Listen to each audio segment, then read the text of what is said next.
Good morning. Good morning. I'm here with Gary Wuertz, and my name is Laura Stoner. We're at the Virginia Museum of History and Culture on October 31st, 2023.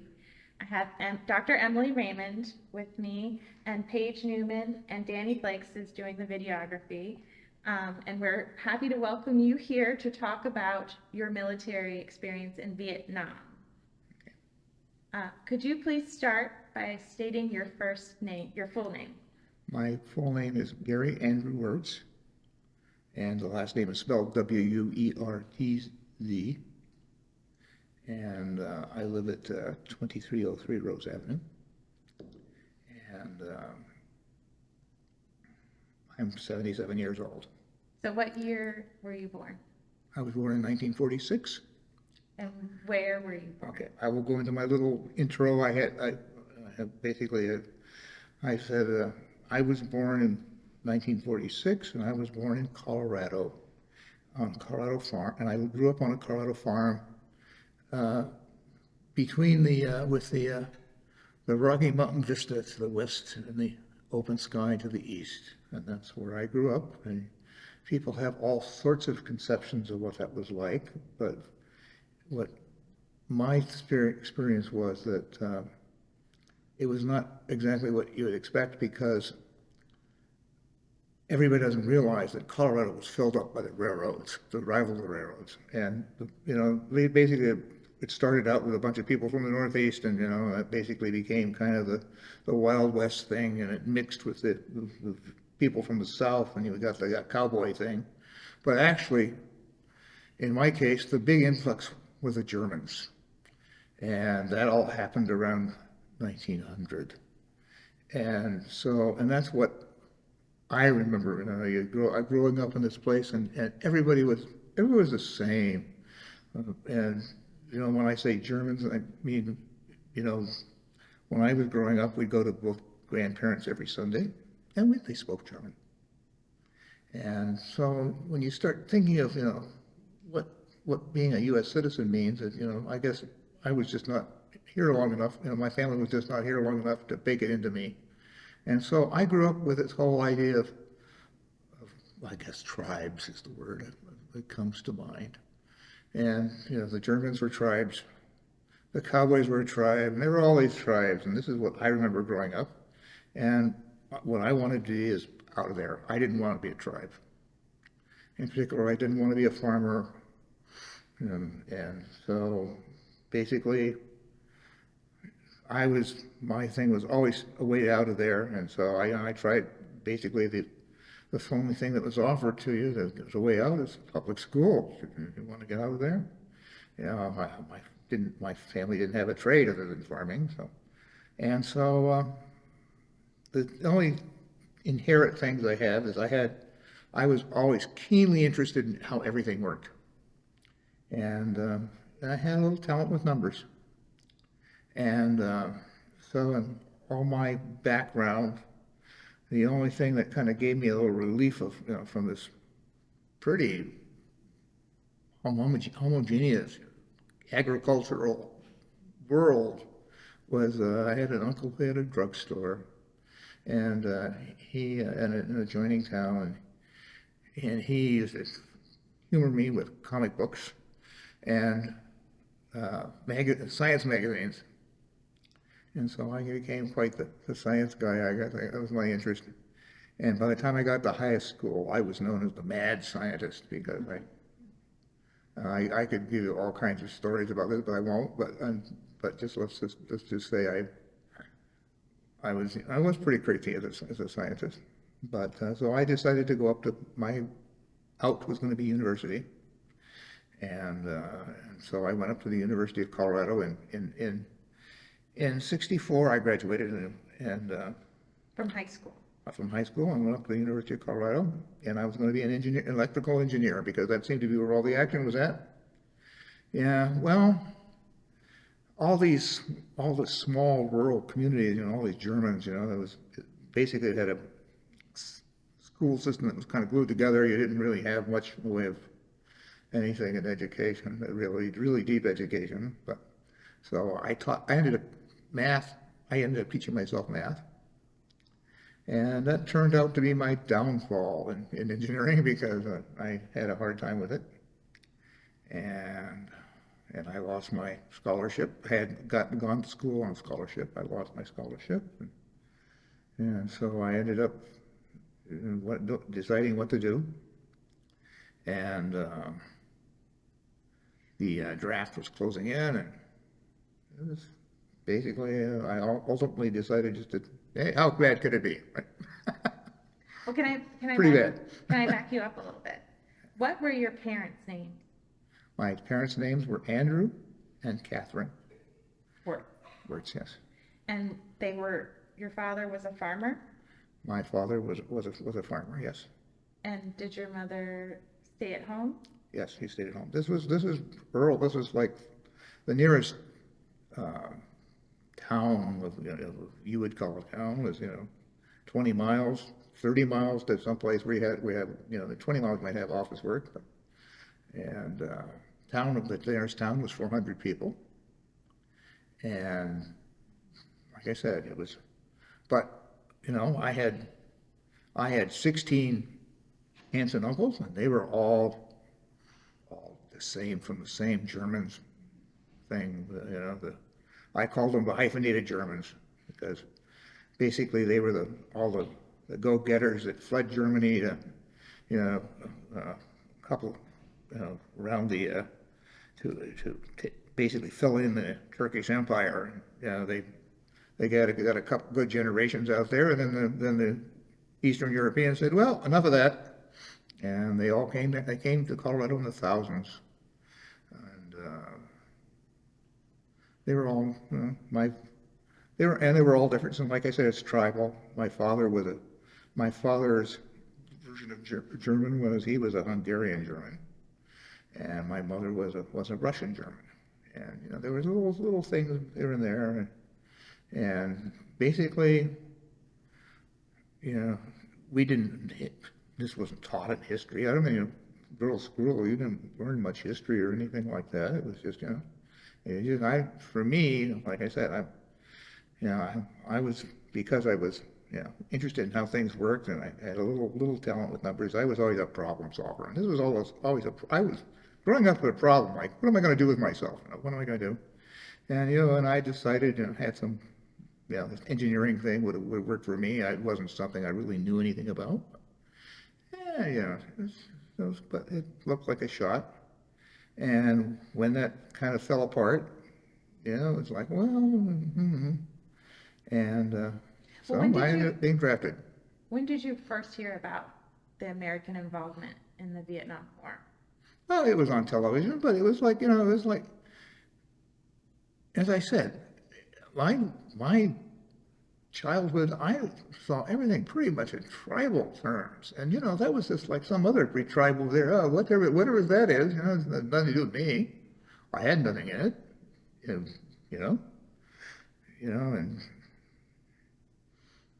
So, but you knew if you oh, I knew it left was, school that you. I knew it was going on, and okay, because I was brought up as a German, and these Germans were all Catholics. I knew the big thing is, he bono, we bono. And basically, it wasn't something for me, and that's the way I always felt about it, and most of what I saw going on. And that also applied to when I got up to college and I started seeing the protests and all of this stuff. That's what I called in my mind, that was what I kind of called the comfortable class. The comfortable class because they mostly cared about their comfort. And that was really nothing for me, one way or the other. And I knew, and so the one thing about the German farmers, the hyphenated Germans, is they were known for being, hardworking, and they were, they were also known to go out and mix with the help when things needed it.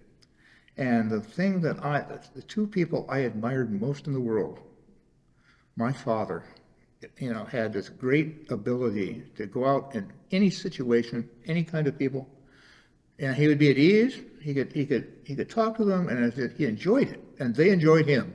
And my mother's father was the same way.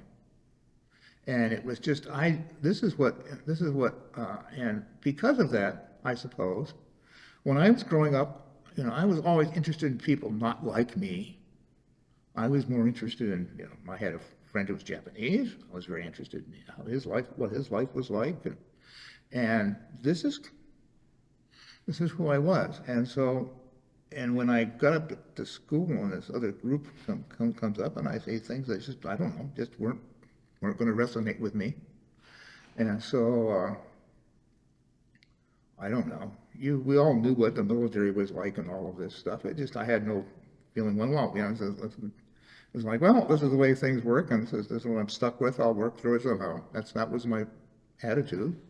It's not like, well, there was some way to slither around it, and it was just, okay, so I faced it up, yeah, and I was drafted, and, In 1968.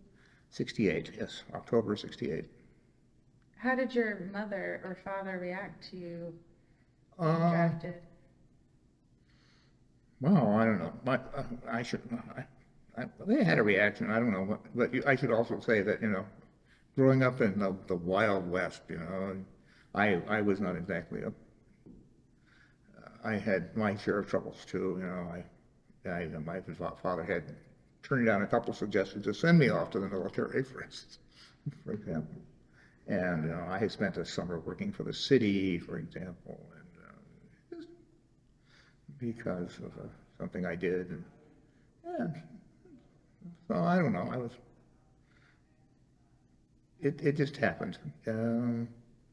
And of course, this was the time when everything was all going for pumping up the troops, and so I ended up going to. It was kind of unusual in that mostly people from Colorado didn't go to the West Coast. They went down south. I think Missouri was like when they were drafted, and so this was all because you knew what was going to happen. And so I went to Fort Lewis, Washington, and I went through basic training there. And it was kind of interesting in the sense that my basic training group, would look like somebody you'd have picked off the West Coast street. It was, you wondered what draftees were like. Well, they were mostly white. They were middle class, some college. And there was a few odd people at, but that's about it. Like I said, you could have just pulled them off the street and dumped them there, and you wouldn't have been surprised at all. So it was, it was kind of ordinary. And of course, you get into the thing, and you realize the old saw in those days was, you were infantry unless you were too klutzy, and if you were too klutzy, they'd make a truck driver out of you. And if you couldn't drive, you'd cook. And in the group that was my basic training, there was only one guy who didn't make it through. And that was of the klutzy type. And he didn't make it to the truck because he was just, it was a sad thing, but he was just, some people just can't handle, it was learning how to throw a grenade. And first of all, he threw the wrong thing. And then the instructor tried to help him, and he still messed up. And that was into them. But that's the only guy I know that didn't make it through basic. So, and then you go into... When you were in basic training, was there diversity in race? You said there wasn't much diversity, but were there any black? Yeah, there were blacks. Yeah, well, yeah, they were, but they were more among the drill sergeants and stuff. That was a big drill sergeant's job. Were your schools integrated? Excuse me? Were your schools integrated at that point? In Colorado? Uh-huh. Yeah, well, there weren't many black people. And that was the reason because I said, well, the opportunists that came in, it was mostly, it was the usual, the British, the Irish, whatever. And you came out there. I don't remember seeing much in the way of, in my entire, when this is in the country, okay, means you're going to be working as a laborer. because that's where these people came from. And maybe later in Denver, there were more blacks. So you're saying it's more like a de facto segregation, not a, Excuse me? it's like a de facto segregation. Yeah, well, it was just, like I said, all the people were the same. They're all farmers. And they were all farmers from from Eastern Europe, So mostly. was basic training Basic training a was, shock to you because you were interacting with well, basic more? training was, it was a little different because like I said, I went to Fort Lewis and that was very unusual in that most of the Fort Lewis pulled from the West Coast. And so it was a slightly different set of cast of characters, but no, but I wouldn't, 15% black, at least, I don't know, but But it you're was, saying most of it is that they were the drill sergeants, not necessarily the recruits. no, I'm talking about the recruits too. Oh, okay. Most of the, you're talking about, Lewis was an infantry, basic training plus infantry facility. And the infantry was always, I don't know, I don't know. It didn't bother me because, I saw war movies and all this stuff, this is how it works, blah, blah. And, the infantry training was, I don't know. And most of what, people don't realize, I guess, is even when I was in high school, you get a bunch of guys together and they like to pull each other's strings and have fun with each other. And so it was, I don't really remember anything really racial in basic training or infantry training either. Other than they kind of try to inject the enemy racial hatred, because I think that our infantry company's logo was "Kill Kong," right? Sure. Ha. But if you look to it and you kind of went through the whole thing, it was all kind of silly. And actually, some of it, you wouldn't. I don't know. I was never a real athlete or anything, but I messed with athletics and I love the mountains and I was always an outside guy and so out here and actually some parts of infantry training were okay, like the big one, this was happening in the winter.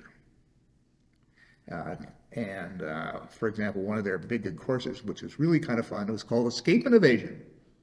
Escape and Evasion, they put you on the end of about a 2-mile track, which was, and that day, in our day, was on the slope of Mount Rainier, and it was a frozen swamp.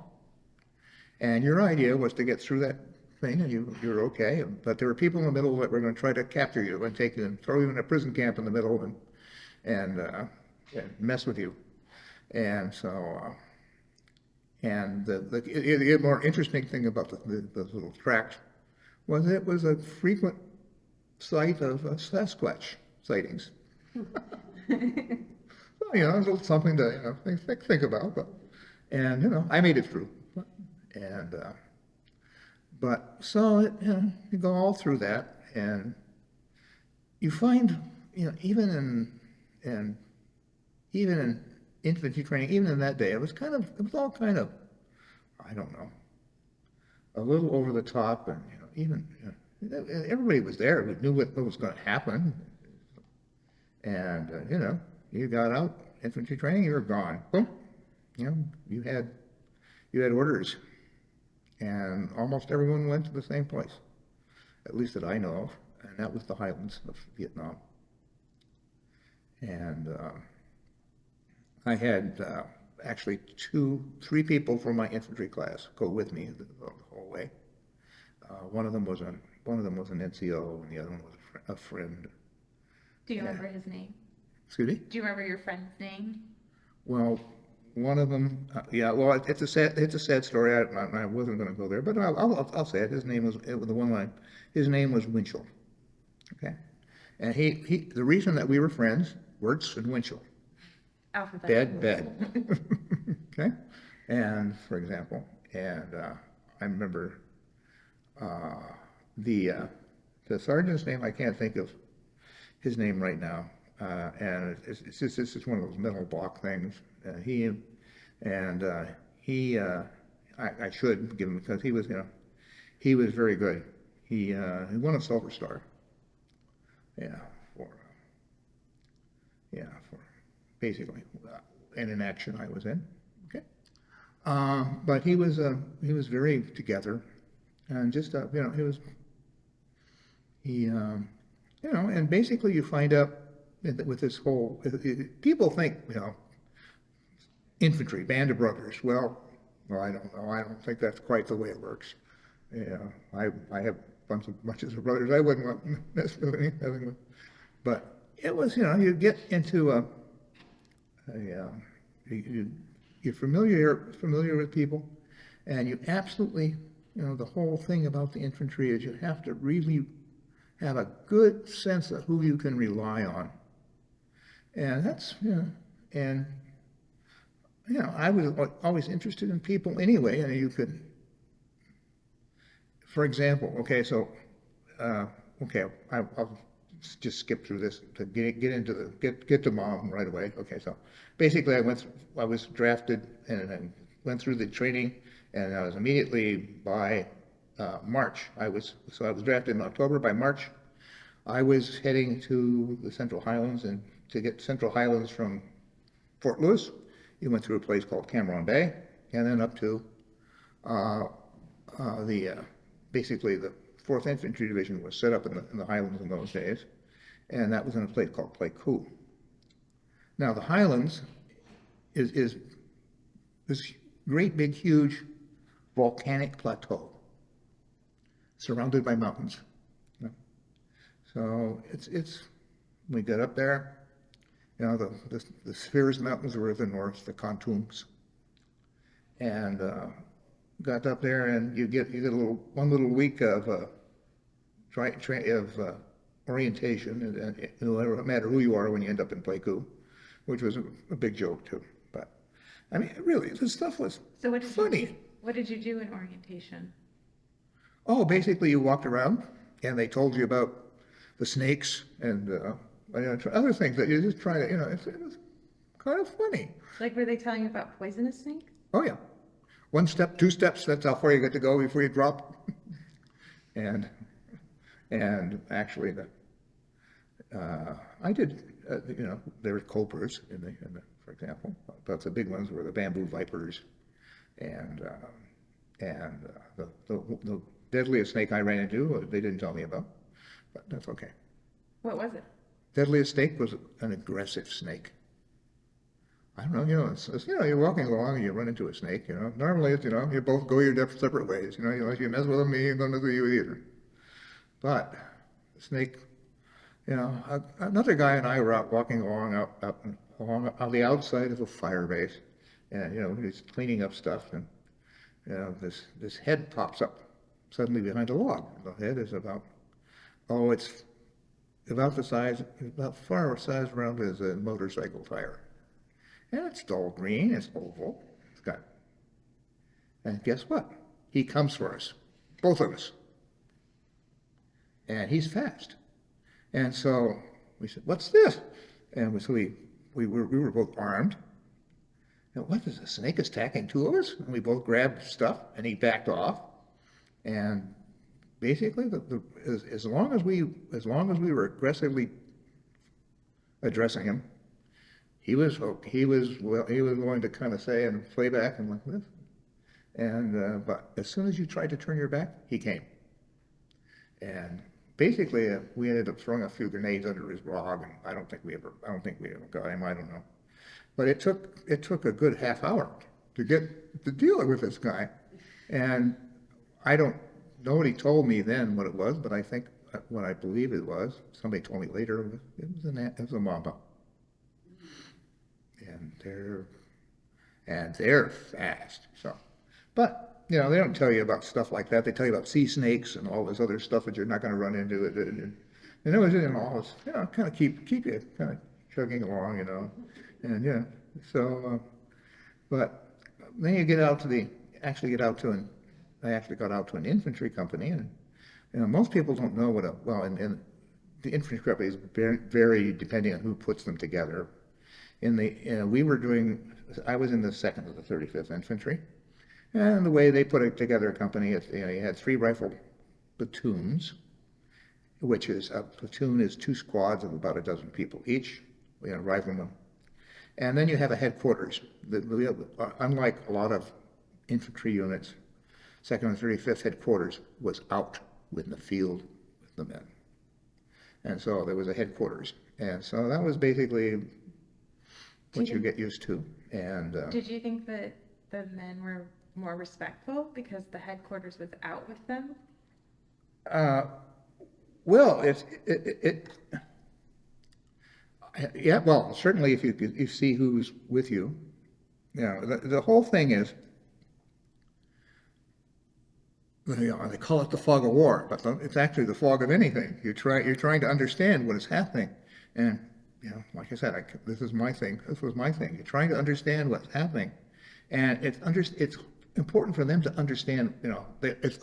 The big headquarters are always going to say, "My men, my men, my men," and whether it means anything to them or not, you don't know.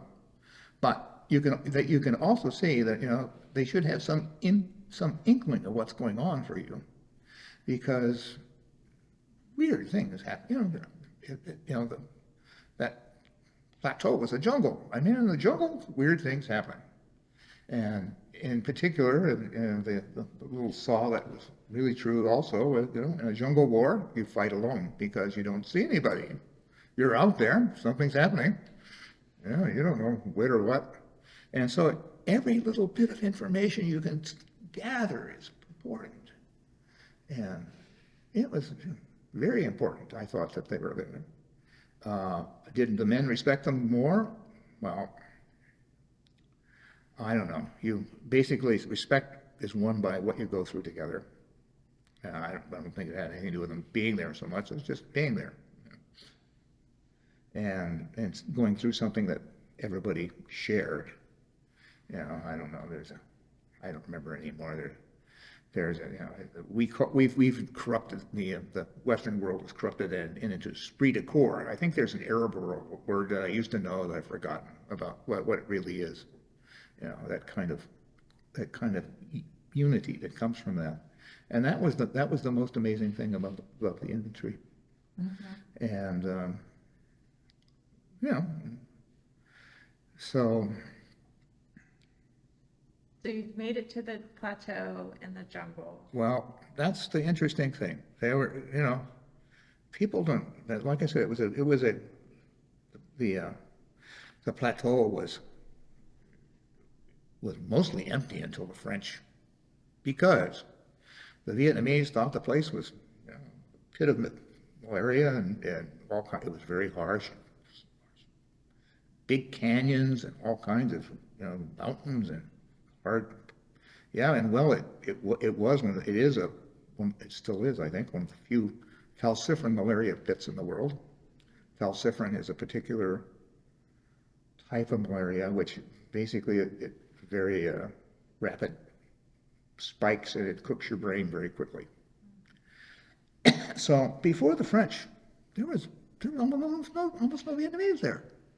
And basically the people that were there were all people that tried to push in at one time from one boat or another. It's Asia. Everybody's looking for land. And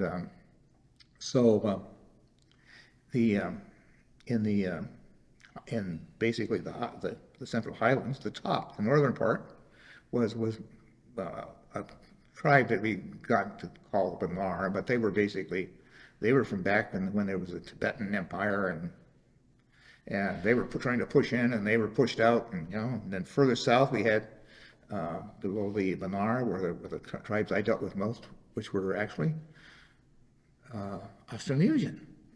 They came from the east. They were Malaysian.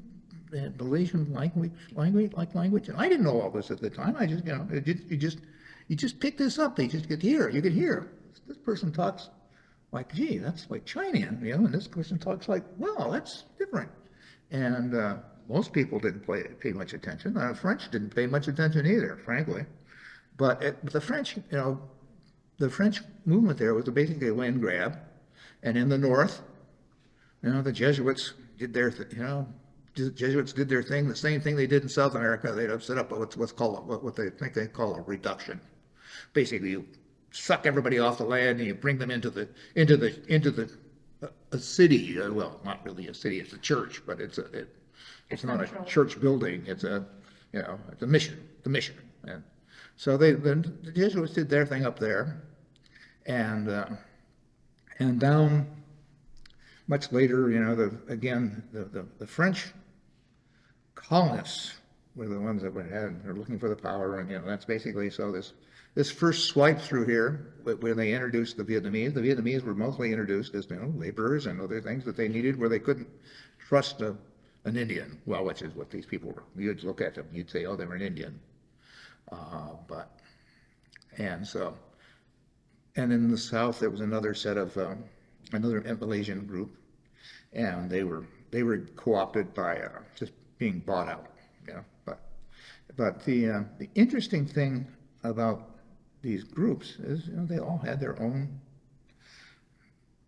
They had their own origin and story, and I happen to like the Rade because the Jarai, because they were the least corrupted by the Catholics, but you didn't see them very often, and they were, and actually there was a political movement in the South where they were trying to get rid of the Vietnamese.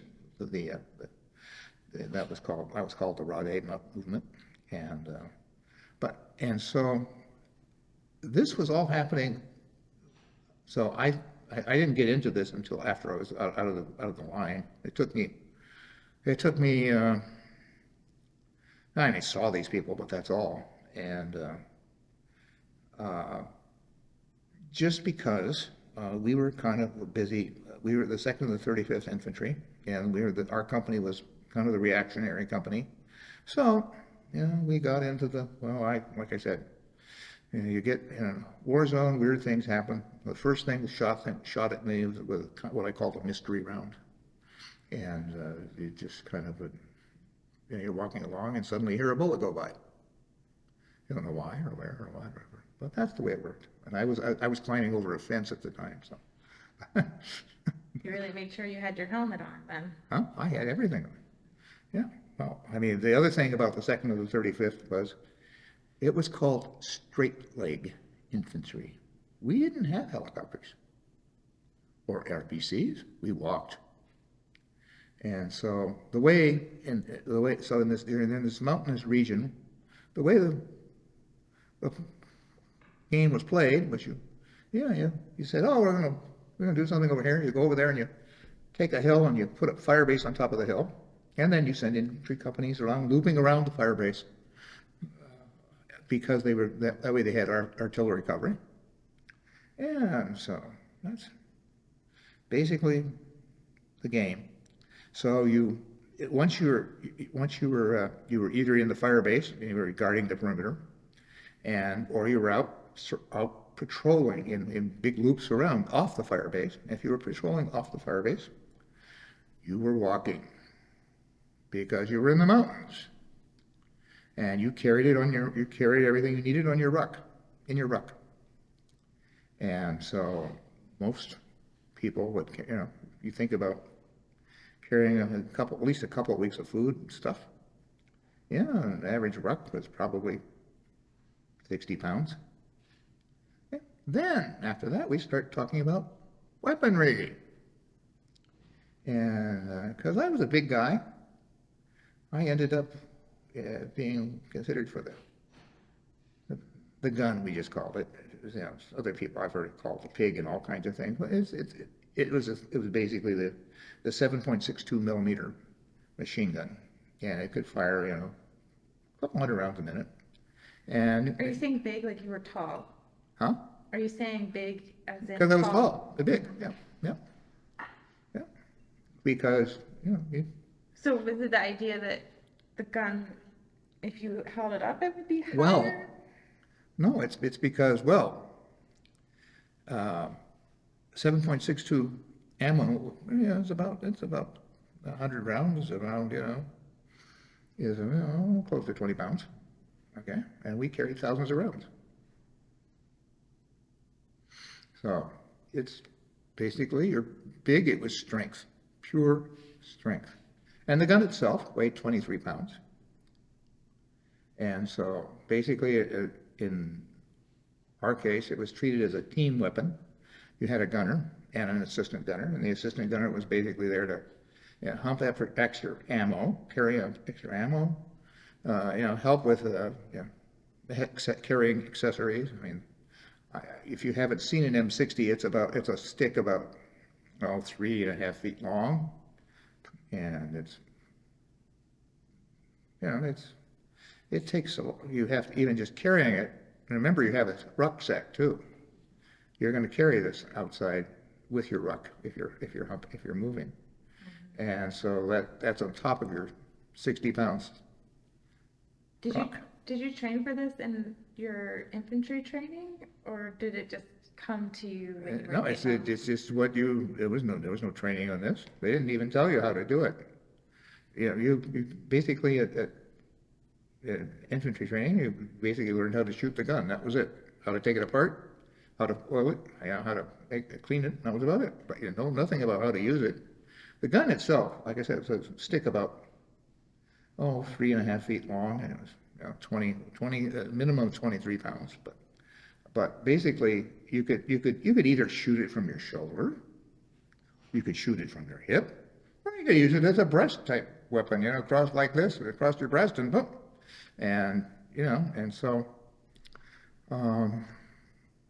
there was a lot of everybody you see lots of stories about how people used it, but the guy that when the company I joined had just gotten a guy who was I call him retread from the 101st, but he joined the 4th because he was tired of the 101st, and he was a blonde guy, and he was a gung-ho guy and blonde, and he liked to pose with this gun in his hip and all of this stuff. But he was basically the guy I learned how to run the gun from. He had dozens of Purple Hearts. Okay? And the first thing you know is that the gun is the biggest bang for the buck in the company. And so if you run into somebody and they decide to throw you a party, guess who's invited first? And so, but the way he carried it, and I agreed with him, was you basically you put a towel on the front rest, and you balanced it with the muzzle forward, and you carry it on your shoulder like that. And because you were carrying it through tangle, which is vines and stuff, and all this up and down hills, and it was your walk was called a hump, and it was called a hump for a good reason. It was physical. It was very physical in the Highlands, but you kind of get used to it. Well, the heat had to be a big factor. Yeah, well, you'd get up in the morning, and you would be sweating in 2 or 3 minutes, and by the first 2 or 3 or 4 minutes, your clothes were soaked. And you usually had enough stuff on your back, with or without your weapon, that you had to go to a tree. And I always went to a tree and pulled myself up because I couldn't stand. You remember that, like I said, you have all your personal stuff in a rucksack, and that's your personal weaponry too. And just because you're on the machine gun team, if you're the assistant gunner, you carry an M16 too. So you have an M16, you have M16 ammo, and we were going out to camp around these fire bases, so you carried trenching tools, and all this stuff. You get used to it, and believe me, if you were out there, you were respected just because you were there. You weren't going to make it if you didn't have some fortitude.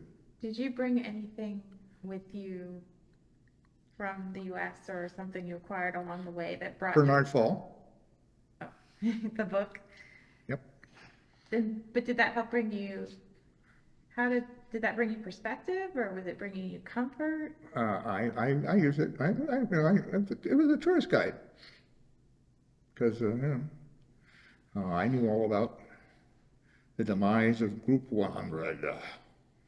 Okay, and actually I saw remnants of it. I knew what they were. But it didn't really, I don't know, it just, like one of those hiccup things. So that's what you read in your free time? You don't read that much. I mean, let's see, okay, so you get up at dawn, you sweat for hours and hours pumping this thing, and you come back at night, and then you like, go down, the first thing and then you have to dig your holes for the next night. And that's where you slept? And that's where you slept, yeah. And that was a typical day. And you do that for weeks, a couple of weeks was, typical patrol. And then would you go back to the fire base? No, then you get up and do it again. After a couple of weeks, yes, you usually go back to the same fire base. It depended. There was rotation, and it all depended on things. It was okay. Generally, it was pretty physical, pretty physical life. Were you able to stay healthy? Did you have any problems with your feet or? Did I have any what?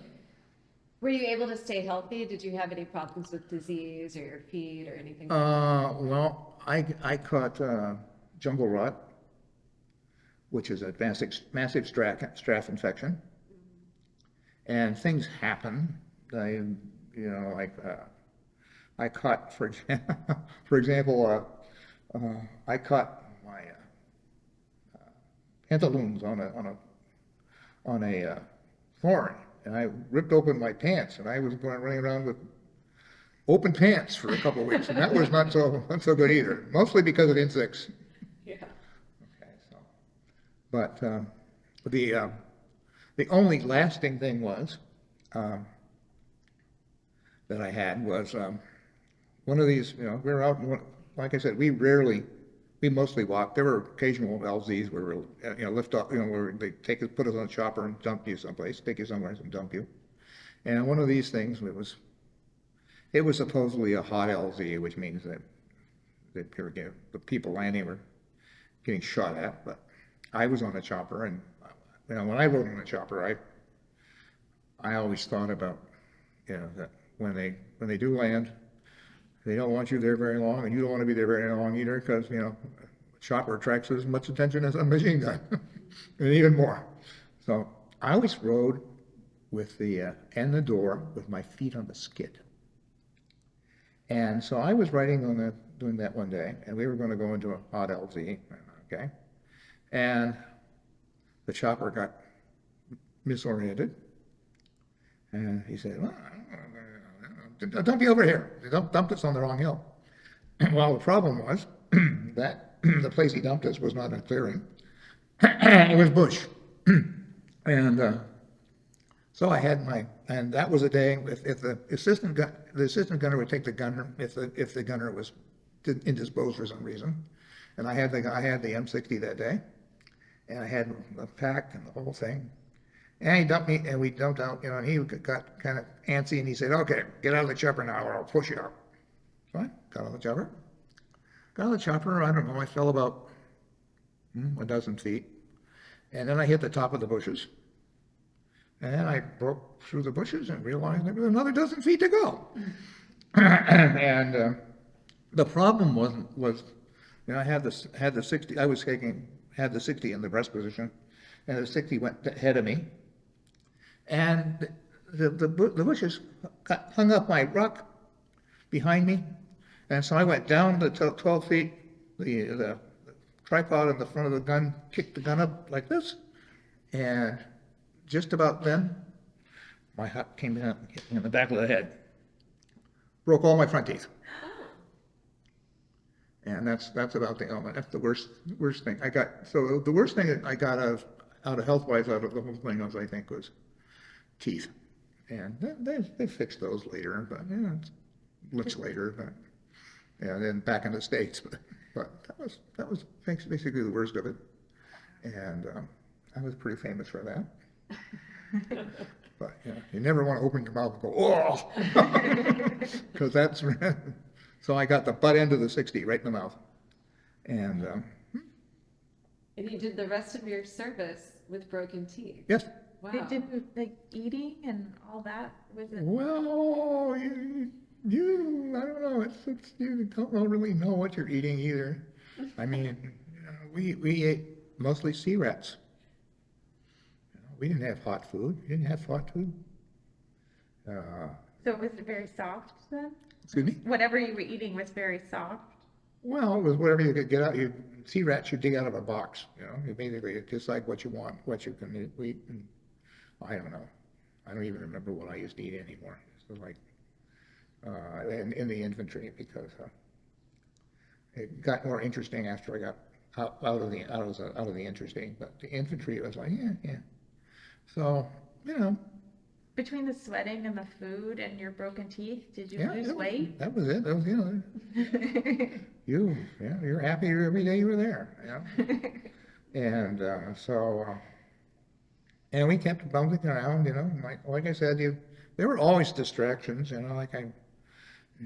we had some, like I said, besides the stray bullet thing, it was kind of a weird thing, if you want to count something as important, I always called it a firefight.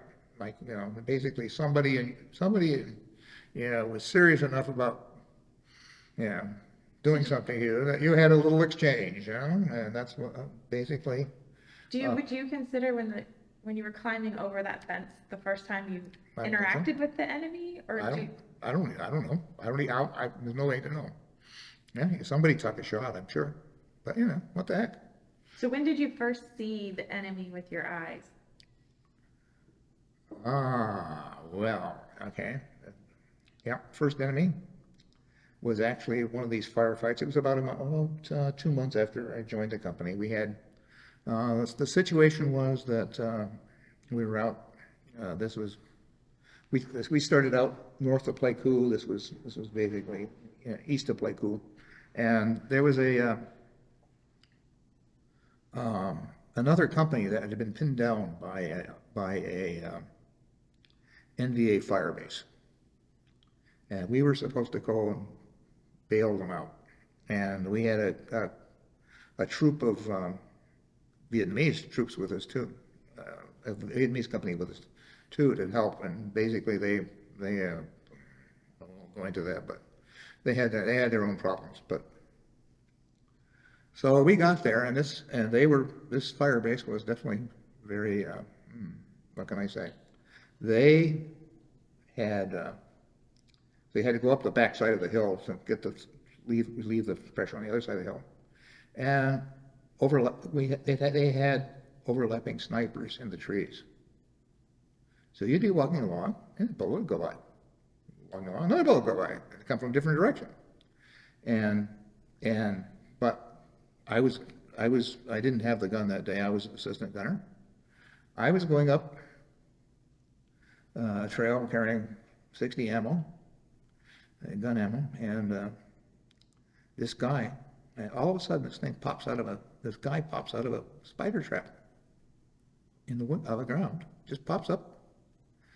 And he was about 3 or 4 feet high, and he was about from me to not very far, 10 feet away. And he emptied his AK-47 at me and missed. Bullets all around. And so I threw a grenade at him, but that was the basic. I guess basically that's the first guy I saw. Yeah, whatever. Better luck next time. And so that day turned out to be a major route because we got up to the top of the hill and we ran into the machine gun nests, and there was lots of stuff going on, and we had a KIA, and by the end of the day, we got down. I remember got down to the bottom of the hill. Yeah, there were at least a dozen people just lying on the ground twitching. They weren't injured. No, they were nerves. They just couldn't handle it because of the pressure. And so that was the first time. I don't know. I didn't see any more really until the last time, but I occasionally. I say the last time because You know, that was the time we're talking about now is probably April. Yeah, that's what I was thinking. Of 1969. 69, April 69. And now we got, so basically, you know, bouncing around in various places, and most of where, Do you have a sense of how the war is going on the ground for your, like, are you guys feeling like you're making progress, or are you guys feeling? there's no progress. What do you mean? It's there. And most of where, a lot of where 2nd and 35th worked out of, the area they worked out of, I say south of Lake Hula, there was a place called, it was called Firebase Oasis. And Firebase Oasis, it was actually, the valley next to it was the headwaters of the Idrang River, if you've ever heard of the Idrang River, which was basically a very early, you know, that was where the 101st had all its, you know, early stuff in the highlands and all this stuff. It was all very historic, but stuff happening, I don't know. So, but I don't remember exactly when the change was, but by August, I'm speeding through this. Okay, August, we had an initiative given to us to go out and, yeah, do some stuff by the Cambodian border west of Pleiku. And it was a legendary tough place before we got there because, like I said, the stories were, you know, talking about, you know, tigers carrying off the people at the poles and, you know, stuff like this and all kinds of, and it was, it turned out it was everything it cracked up to be. They took us, you know, normally we took a, you know, take a little helicopter to go somewhere if we went anywhere. But this time they took us out in a Loach and they dropped, which is a big cargo carrying helicopter, and they dropped us off in massive bunches. And the very first night in the new AO, which it was south of a place called Ben Head. And you know, you could actually, yeah, you look over there, oh, that's Cambodia. You know that. But the very first night we were there, we were attacked by about, I would say, probably 40 or 60 NVA. And it was a really wild night because, just because, for example, if you were an assistant gunner, it just meant that if you had the gun, you were exempt from things and you didn't have to do all the nasties. But you know, you still were subject to those things. So one of the things that an infantry company did when it was camped out, you know, is you go out, you dig your holes, and you set up your perimeter. Then you send out little patrols outside the perimeter to listen for people sneaking up on you. What's called listening posts.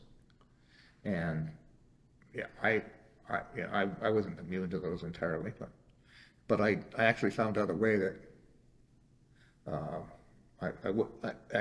by the time we got there, though, I was, because one of the things a listening post typically does is remember you're under this cover of artillery, and usually is if you're expecting trouble, you go set up what are called predetermined targets. You know, they call them Delta Tangos.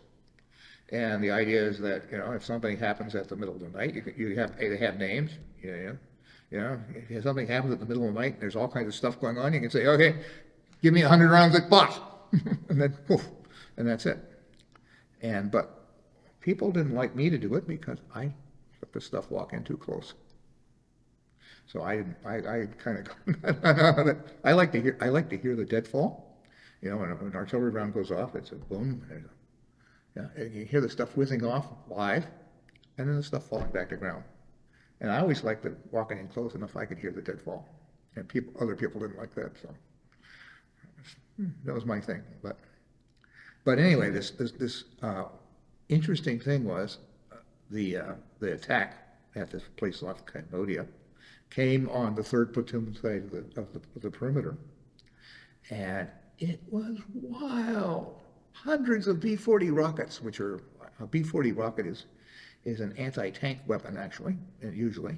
It's lots of boom and, lots of fire and, but not much shrapnel. It's not much, if you're a body out on the ground, what you worry about is, you don't worry about booms, you worry about shrapnel, metal. You don't want flying metal. And, so wow, it was wild night. And so, You were attacked. yes, we were attacked. Yeah, and they blew up my air mattress, which was really made me mad. And, How did- and my beer. Your beard. Yeah, so the next morning, I was doing the John Wayne thing to run out and grab beer from the middle of the perimeter, and they still had people in the trees shooting at me. It was just, you get these crazy things, kind of crazy things. Yeah, and that was. Do you think that you had a lack of sense of danger in your, kind of an invincibility feeling? No, I didn't have any sense of, you don't think about danger. You think about what you have to do. I mean, at least that was me. Yeah, I'll skip a little bit here, but okay. I had the gun, by the way, that night that they blew up my beer, because we had bumped into a NVA company a couple days before, and the first platoon got shot up, and the second platoon couldn't save them, so the third platoon came up to try to save them, and so we had. Oh, and then we were mortared and all kinds of stuff. It was just basically a real mess, so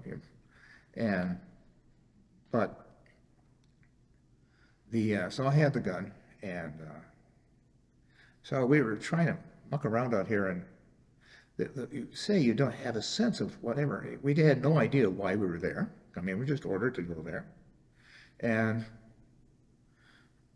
so.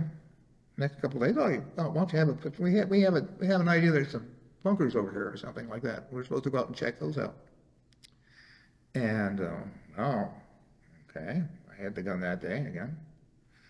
Well, actually, I had the gun lost then, because the gunner was, like I said, he had all those bronze stars, and I used to say he had a metallic personality. Because, I mean, it was incredible. I mean, like I said, like these things you don't realize, like we were in a firefight there. We were down trying to bail out second platoon. He was firing a gun, and I was on his left side feeding the gun. And, it was pretty heavy, fire. We were under pretty heavy fire, the stuff was popping off the trees, and you see stuff popping around and stuff there. And somebody fired a B-40 rocket at us from about, 50 feet. And it came up on my left, it was coming on at my left, at me. It came up 6 feet short, and I got a sandblast and a little rash on my face. The gunner got hit in the head with metal.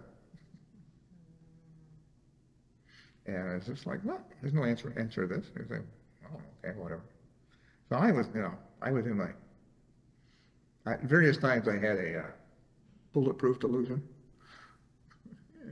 Just say, oh yeah. But anyway, so when we went to look for the bunker complex, we found it. And it was in what I call a little grove of triple canopy. It was kind of unusual. Triple canopy, you have 3 layers of vegetation.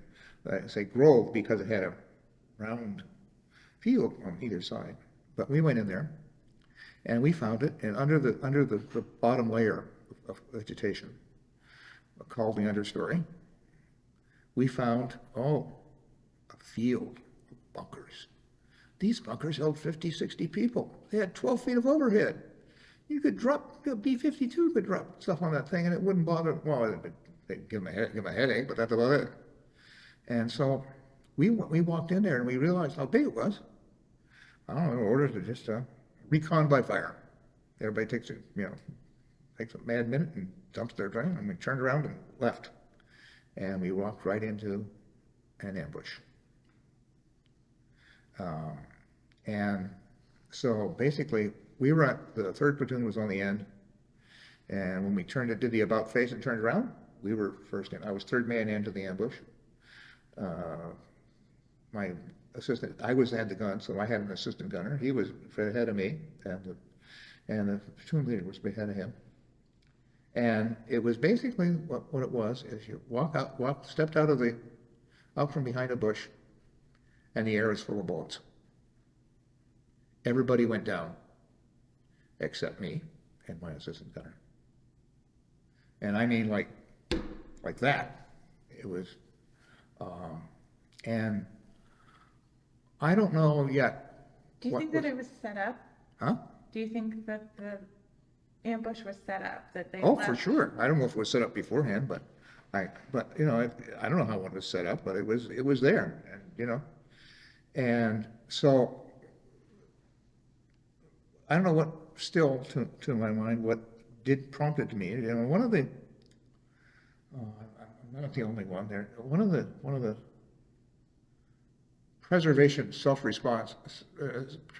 responses. If you suddenly think you're surely dead, is to attack. And I attacked the source of across the open field. Oh, I don't know, it was a dozen guns or so. Yeah, they were all shooting at me. There was no cover, and I attacked. And I think that saved my life. It saved my life because they were all behind a burn. And they're all, I could see them, a dozen AK-47s at least. And they were all shooting at me. But because I approached them, and there was a slight decline from the burn, suddenly they had to stick their head up to shoot at me. And I was on that day with a gun. I had practiced with a gun enough, and I'd used the gun enough, and the thing that I realized about the M60 was, it was this general purpose machine gun, but if you're out in the field, the secret is mobility. You got to be able to move. And so I was always futzing with, how to make this easier, so I could, because something happened, you got to be ready to move, and you got to be ready to do it right away. And so at that point, the day before, I had been mucking around because of all this stuff going on.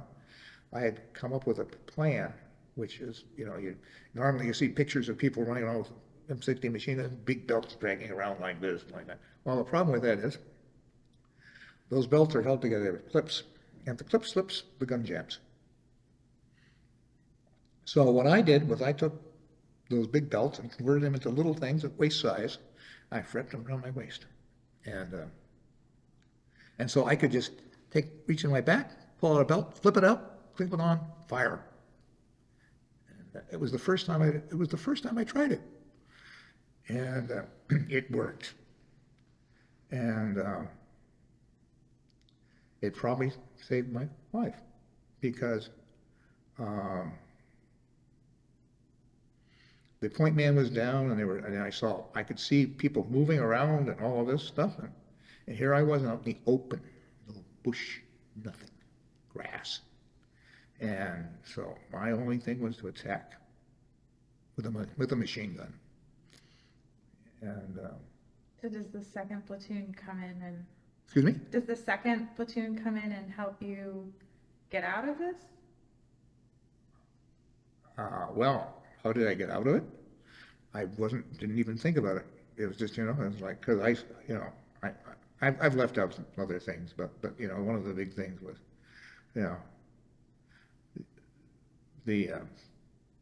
I was really worried about our point man because he was a friend of mine, and he was shot first.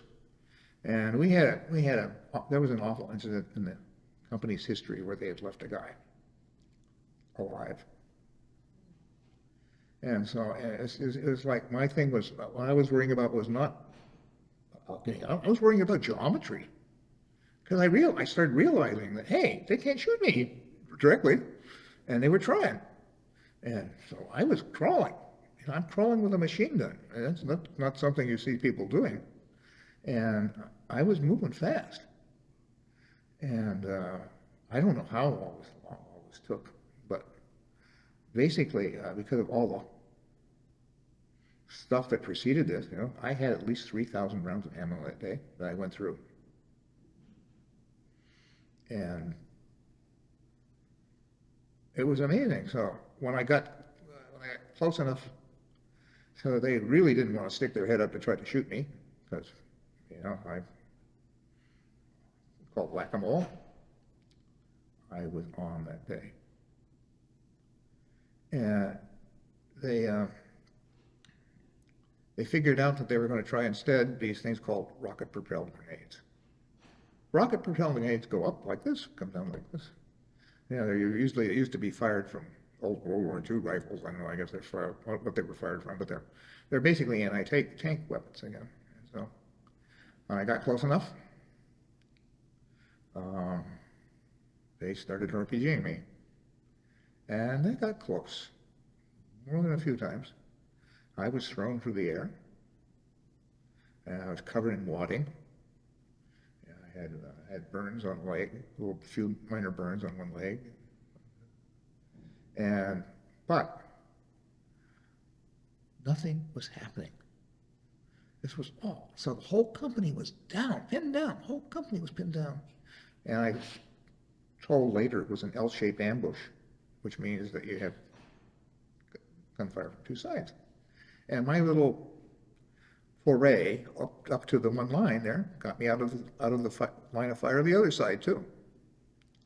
And so problem was 3,000 rounds of ammo I was running out, and I was firing short bursts. I mean, it was, I don't know how long it all took, an hour, I don't know. Did you get the point man at a certain point? One of the guy came up and got him. A guy I knew, he was from, he came up again, he said, guy crawls up and, no, I was in, he says, cover me. And I said, yeah, sure. And basically I did. And he went and got him. And basically the guy who got the Silver Star came up and got somebody else behind me. And the reason he got the Silver Star is he was an officer. Yeah, that's it. But the problem was my friend. And so I was crawling around looking for abandoned weapons. So I had somebody to shoot. And he saw that I was out of ammo, nearly out of ammo. And the other machine gun from the other platoon had come up, and he had tried to fire, and he had some trouble, and he abandoned that ammo. And my friend came up and tried to throw it to me, and he was in the middle of throwing the belt to me when he was hit by an RPG. And so that, we all kind of crumpled back after that. And I don't really remember much of the rest of the day. I was, except that, okay, yeah, I heard that a helicopter didn't want to pick up our wounded, and so I took the gun out and said, if you don't come down, I'll shoot you down myself, on the radio. And then a little later than that, out in the evening, I don't know, second lieutenant who is nominally attached to our platoon. Normally have a lieutenant attached to a platoon in headquarters. And he tried to chat me up, and I don't remember what set me off, but I locked and loaded on him too. Yeah, that's how I ended up out of the infantry. Because, well, we went from, infantry company is around 120, 130 people, okay. In 3 days, we went from 120 walking to 17 walking. And of those 17 walking, 16 of them were from headquarters. We didn't lose a life though. That was amazing. It was. So all those people were wounded. Excuse me? All those people were wounded. The Yes. people that fell were Yeah, wounded. except me. And that's just because, well, I don't know, just because. And so, I don't know. It got very strange when we went back to the fire base, and it was very strange. Um, uh, Everybody I knew was gone. I mean, all three platoons. I didn't know headquarters. I knew ordinary people, and all those ordinary people were gone. And nothing really happened. No one told me about anything. Nobody talked about this or anything. It was all very strange. Just kind of clunked along, and yeah, and uh, I was there, and I knew because of my jungle rod, I knew one medic pretty well, and I knew a couple medics, and somebody said, hey, they're starting a pacification program, and the local infantry pacification program here in the uh, in the Highlands. Maybe you might be interested in it. He didn't say why. He just said, well, I don't know. I said, what? And kind of weird. But that was the only thing I heard. But you have to volunteer for it, and I wasn't going to volunteer for anything. So basically, it took them. We hung out in Firebase where they rebuilt again, and But you were concerned about, huh? you were concerned that because of the way you had talked to the officer and the helicopter pilot, Well, that I didn't talk to them. I actually locked and loaded.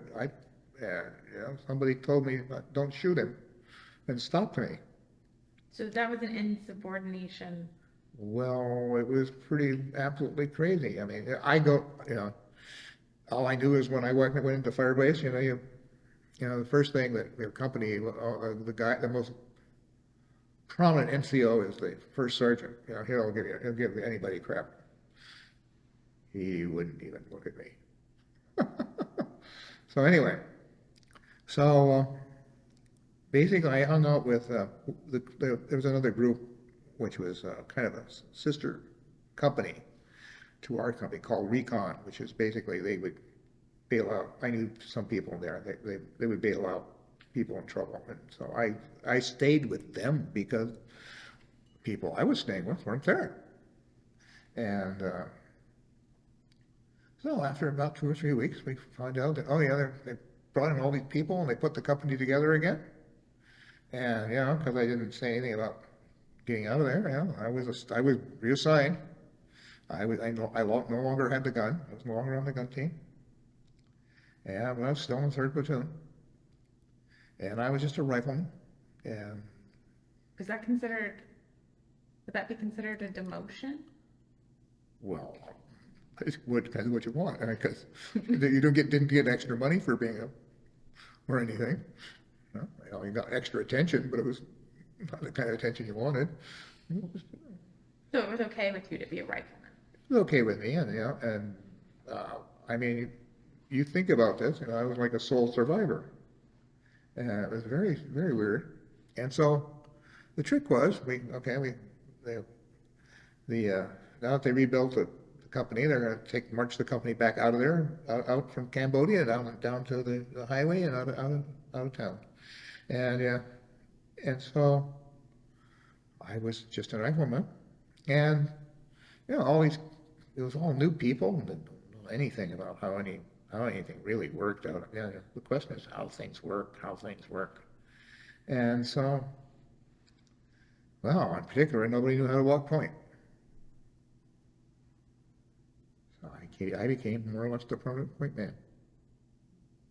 I had probably the only reason I didn't totally freak out is I already had my, bulletproof delusions, and it was just kind of crazy.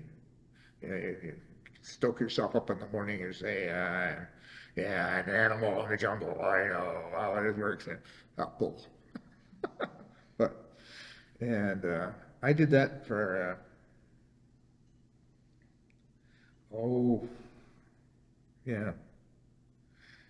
probably nearly a month. And then I ran into the medic again. The medics again, they were talking about this pacification program. Okay. You have to understand that pacification in those days was very different than what people think of now, because cords hadn't been brought into existence yet. So this was the old World War II idea of pacification. Keep the peasants happy, and the idea was they wanted somebody to quote unquote make friends, and that became my job, making friends. And I was still on my billet for the company, but I was reporting directly to a major at division. Do you remember the major's name? No? Which is like, we were battalion before. We're talking my company battalion division, we're way up there. And this guy was ex-special forces. And it turns out that in this whole thing, I dealt with a lot of ex-special forces, ex-CIA, CIA, and my life got very, well, I guess, interesting, I guess. I don't know. I was given a 1-week course in medicine, because I was supposed to take care, my big thing for making friends was I was going to take care of simple medical needs. I gave me a bunch of fruit to figure out how to poke a needle into it. They gave me a bunch of antibiotics and a Merck manual. And so basically how you go out and make friends is, it was going to be from forward fire base. I mean, there were things from other places like medevac, which is what the medics did, which was basically a World War II upshot. But those were from major fire bases, and my thing was I was supposed to do it out in the sticks, and I had an interpreter, and so went out and just started doing that. You go out in the village, you just go walk up, pick a village next to near a fire base, walk into it, walk into the middle of the fire, the interpreters say, well, we're here to help you, and your medical needs or whatever. And basically, I learned from the medevac guys that one of the ways if you want a crowd, what you do is they have these things called SP packs for the special things for the troops, and there's always spares, things like soap, and bandages and all kinds of stuff. So I would scrounge candy, so I would basically throw a bag of this stuff together and a bag of medicine and get an interpreter and go pick a village and just walk in there and sit there and, talk and wait and see when he comes out. And it eventually worked. And it took a while because, well, first of all, you didn't have to. The village during the daytime is all women and children, because the men were worried about either being, hauled off by the NVA or the Army, either one. The Army, Republic of Vietnam, it's either the same. So, but it got to the point where I didn't have anything else to read. I read Merck manual for lunch or whatever. And I actually got to the point where I helped some people. And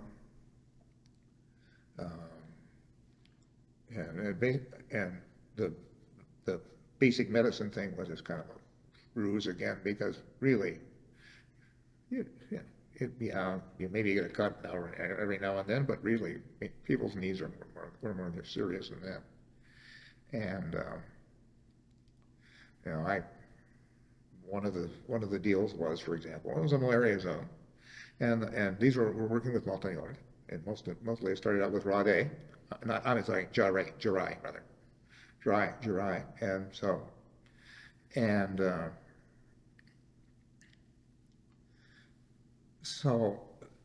the Jurai were always kind of on the outside with the French, and it carried over into now that they had sort of a medical system, for example. you could not, if your kid was sick and you were dry, you probably couldn't get it, and you couldn't get him into a hospital, local hospital. Yeah, except I could. And because I had the major helping me, and I had all kinds of things I could do. And one of the things, yeah, yeah, one of the things I could Oh, do wait, is, let's pause. 1 second, sorry. Okay. Okay, so now you could get the dry children into the hospital and you were working with the major. well, sometimes, but sometimes it just meant brute force. I mean, I remember one that I saw this poor man, I knew his son. I'd seen his son, and his son was really sick, and he had just been kicked out from his hospital. And so what I did was, this was much later, this was building up. We got it to the point where he had a truck and stuff. It wasn't just me, and had a team. And I got all these guys together. I put every piece of hardware on I could muster. And I made it look like we were a team, and we were going to inspect this hospital. And we thought we had this, we told them we had a very important person here that we had, blah, blah, blah. I got him in. And he did well. But, You said you helped with tetanus. excuse me? Tetanus? There were some tetanus cases that you were able to help with? Yes, I actually, one I thought is, when I started working with the Jirai, there was no dictionary. There was nobody who spoke Jirai. I learned it from the interpreter and pointing it. Yeah. And but I was at this village, and they were telling me about this boy being sick, and they used some very strange language about it. And it was like a flash. I realized what they were talking about. He had tetanus. That was true. And I had another case like that, similar. It was just a weird way. They said, he couldn't talk. And so I saved a few lives. I lost a few too, but what can you say? It was what it was. There was, the mountain yard would not leave their village to go to a hospital. And in most cases, you couldn't get, in these remote villages, you couldn't get a doctor in to see them. No. This was my thing. I did the best I could with all of this, whatever I could do. And I was, for some of the malaria, I had actually located I located an illegal source of drugs that I was using for a while. So it's, whatever you do, What kind of drugs were you buying? Huh? What kind of drugs would you buy? For that, forgotten what the drug, the standard crap is for malaria. It just escapes. Some things just escape my mind nowadays. Was it more for pain pain management, or? No, geez, I can't think of the name of it. It's just not. That's okay. Okay, it's Don't just, okay. worry. It's just okay. But basically, it breaks the fever. Oh, okay. Yeah. But it was something. Everything was available for some reason there. I mean, if you worked at it, you could buy anything. Yeah. I mean, for example, I say the team group I eventually became a team leader, and the team people doing the same thing I was doing. We were doing it with a bunch of villages, and if you wanted something, you could get it. For example, that I didn't realize it at the time. This whole team, it was kind of formed under me, and it was all, like I said, special forces. Well, one of the things special forces like to do is they like to hire people who had what can I say? RT-15 problems, they would say, Article 15, court-martial. They liked people who were, you know, who could be court-martialed because they thought that was good motivation. And that was one that I didn't realize it at the time. That was why I got the job. And I didn't find out this until much, much later. But one of the things, for example, one of the guys on the team was basically he was black, but his big thing was he was probably the biggest dope dealer in the area. He knew his grass, and he got caught by the first sergeant. Well, we were out. He was he was doing something, and so this was going to be a big problem. So, but what he found out is the first sergeant always had a dream of owning a Browning automatic rifle. I don't know why, but that was his thing. And guess what? We went out and bought him one. Well, go down to your local special forces. Hey, we need a Browning automatic rifle. Oh, sure. What color? And that was it. It fixed it. And that smoothed things over. Huh? That smoothed things over. That fixed things up. Yeah. Yes. The drug dealer, Patrick, he was a great guy. And I got along well with Patrick. And his friend, he had a friend, also another guy, black guy called Box. And Box got into illicit drugs. And Box really screwed himself up. Mm-hmm.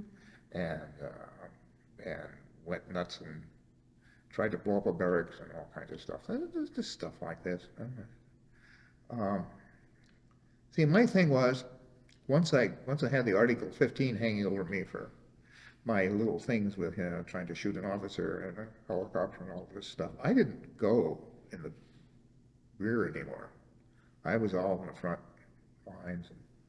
And in the front lines, people were too busy and too insecure about their skin that they don't worry about things like, what color your skin is or what you drink or what your recreational drug is or any of that stuff or your music or anything like that. That's all, don't have time for that now. But once you get back, that starts popping back and it got really ugly. And so I always, I usually hung out with the brothers because you're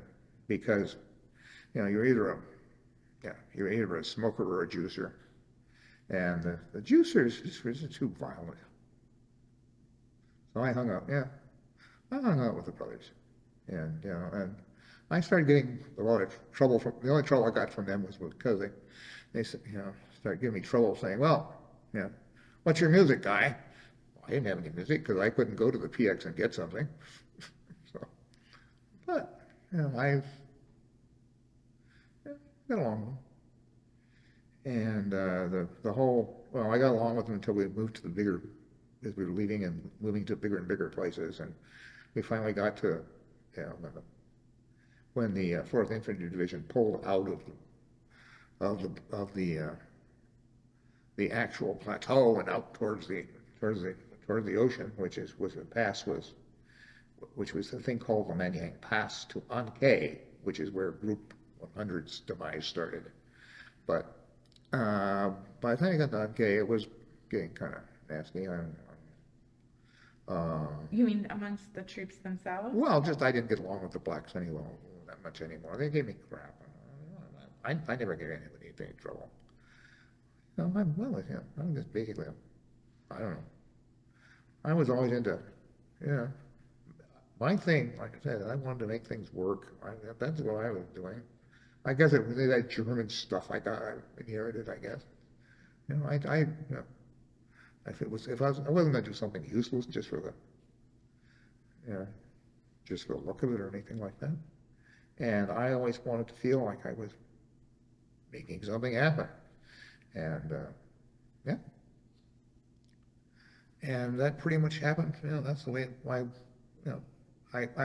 could go on and on about all this, but that's pretty much the way worked out. I basically was in the 4th Infantry Division until the invasion of Cambodia. And that turned out to be a strange thing for me because I knew I didn't want to go there and all that. And I was basically AWOL for a month and nobody caught me. Just because it was such massive confusion. And the way it worked over there in the Highlands anyway, you had, Mac V flew you everywhere. It was like a private airline, right? All you needed was a set of orders. And it was, around the Cambodia time, nobody was looking at orders very closely. If you were to go up and try the right door and had some idea, you could get away with it. Yeah, so I took a nice leisurely month getting from Pleiku to Cam Ranh. And so that was what got me out of there. And So how were you keeping in touch with your family while you were in Vietnam? I did not write. I had Red Cross on my case. I didn't have anything I wanted to write. And So the Red Cross is saying your family's concerned about you? You Yes. need to write? yeah, my wife, no. I did have a few things that people sent me. I mean, for a while I had somebody, one of my friends was sending me canned cocktails, but then they were discovered and that dried up, so I didn't have my canned cocktails. So, the one small step people that talk about, we were out on a bridge and it was really, I had a canned cocktail for that. When I heard that on the radio, Armed Forces radio. So would they can the cocktail themselves? Or was it like how did A it come? can, complete. Did they buy them or did they make them? They buy them. They bought them, yeah, and they sent them to me. And I usually didn't have ice, but whatever, didn't matter. That was a really nice thing to do. Excuse me? That was a really nice thing of your Yeah. friend to Oh, do. yeah. So, And when you said that you were going to get the beer, like was that a part of your ration, the beer? whenever you got resupply, usually they would bring in beer and, well, food too, because we ate sea rations most of the time. Sometimes you get warm food and mail. That's the other thing you got. You didn't carry that stuff around every day. So this only was when you got resupply. And, So were your parents writing you and you weren't writing back? So did you get mail from them? I don't know how much mail I got. I didn't get much mail. I didn't write though. I didn't write anybody. It was just, don't have anything to say. So I said I was, And you never called them, like you never had an opportunity to call them? no. Like I said, I wasn't in a fire base. I wasn't in a major fire base. I was in a forward fire base. Forward fire base is basically artillery. Not much else. Artillery and some trucking. No, you did get to go in R&R, right? Once. I did go in R&R, and yes, yes, and that was tricky too. But I got through it, and because I was still on the naughty list, and basically I got on R&R by just skipping the big race was an RE, and I just skipped an RE, and so I was AWOL again. But like I said, my major was bailing me out all the time. He was. So do you remember this major's name? What was this major's name? I don't remember his name or his number. I think it was Rogers or something like that, but I couldn't. I'm not sure. But it was, and I don't remember. I should remember too, and I don't remember what the whole push for the making friends thing actually came from the guy who was leading the 4th Infantry Division at that time. He was a firm believer in pacification. Unlike Cords, he was talking about winning the hearts and minds and all of this stuff. Cords was Cords was basically equated pacification with annihilation. And that was a CIA Vietnamese thing. Yeah, so basically, like I said, I had lots of things that just I dealt with, like debris from, if you really wanted to push it, I would say, well, yeah, the reason the whole war existed was the CIA, okay, and their handmaidens, the special forces, but, because that's what drew it all in, and there was just a lot of ugly stuff there, and I don't know, and I still feel that way. So where did you go when you were on R&R/AWOL? I went to Sydney and Australia, and I was a good figure. I ended up staying with a pretty well. They set you up with something, and I basically they set you up with a room, and I was in the room the first night. That was it. I never even got back to pick up my clothes. But the reason that happened was I fell in with this group of Brits who were smugglers, art smugglers. But I had a really interesting time. And most of it, I just remember snatches of it. Because I was, well, lots of dope. It was wild. And, I ended up, my R&R ended on Christmas Day. I came flying back to Vietnam on Christmas Day. And I remember almost nothing. So I never had Christmas dinner that year. I didn't have Thanksgiving dinner that year. You talking about dinners? I didn't, yeah. You didn't celebrate any of the holidays. Excuse me? You didn't celebrate any of the big holidays. No, I wasn't doing any, I didn't. I was scrambling. Hey, you realize, you say, well, this is not pretend. This is for real. Hey, if you want to live, you better live now. That's it. You might not have a second chance. Yeah. Mm-hmm. Did you ever see any USO shows, or? Nope. It seemed like you were too forward to Nope. see any entertainment. Nope. When we got to Ankei, somebody showed Alice's restaurant on a sheet. That was the only thing I remember. On a side of a building, and yeah. Fortunately, that night, yes, it was that night. No, it was the night after. The NVA decided to put on a show and blew up about 80 helicopters all at once.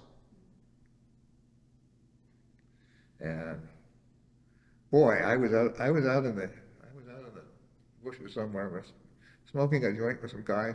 Wow, what a trip that was! And then you realize, the first thing you think, wow, the whole sky. And then the next thing you realize that, hey, there's going to be a lot of people running around here with guns, and you better get yourself Straight. to a good place. Yeah. There were a lot of people running around with guns. And believe it or not, the guys who blew up those choppers got away. Yeah. They walked out the front gate. Did you ever worry about using drugs while you were in Vietnam? Was there any what was the repercussion or disciplinary No, action? I mean, when I was in, for example, when I was in civil affairs, pacification, that's what we call it, civil affairs. There was a couple of really slack periods where not much was going on, and I used to. I was actually Box and I used to go up in this tree, and we'd smoke opium. Just because, You know, that nice lizard warm feeling in the afternoon, and, you know, that would take your afternoon off. You know, okay, fine. But, you know, it wasn't really, I don't know, the, getting caught dealing drugs or anything like that. Not really. It's kind of, you know, like I said, Patrick was good. And, you know, that was no big deal. And as I said, you wouldn't, you know, just had to realize that there were places that you could do them and places you couldn't do them. You know, if you were out in the country, if you were out in the infantry and, you know, someone smelled a joint, you're doing the joint, a committee would come visit you and say, hey, you know, you shouldn't be doing that here. And if you don't, you know, if you don't want to be here, we can fix it up so you're not here. I saw it happen multiple times. It's, you know, it's just like, okay, it's just a, the reason, there's a reasonable, you know, reason to all of this, or at least I could come up with it. I don't know. I mean, maybe I'm too reasonable a guy. I don't know. I don't remember. For example, one of the weird things about me is I don't remember ever being really fearful. It was just never, because fear is just something you don't have time for. If you really need to worry about, you know, you have something you need to worry about. You're saying, oh, what do I do? Yeah, and that was me, and it worked for me. We spoke to someone earlier, and they were saying that you had to detox, that there was a protocol that before you left the country, you had to detox and get a clean test, I believe. Detox? I don't know what detox he was talking about. And that they were, there was someone with the same name as him that got a positive test. And so he was being called in, and he was trying to leave the country until they finally figured out that they had, you know, mislabeled this guy. Well, I don't know, like leaving the country for me, I had my orders and I got the camera on, and I was extremely fearful because,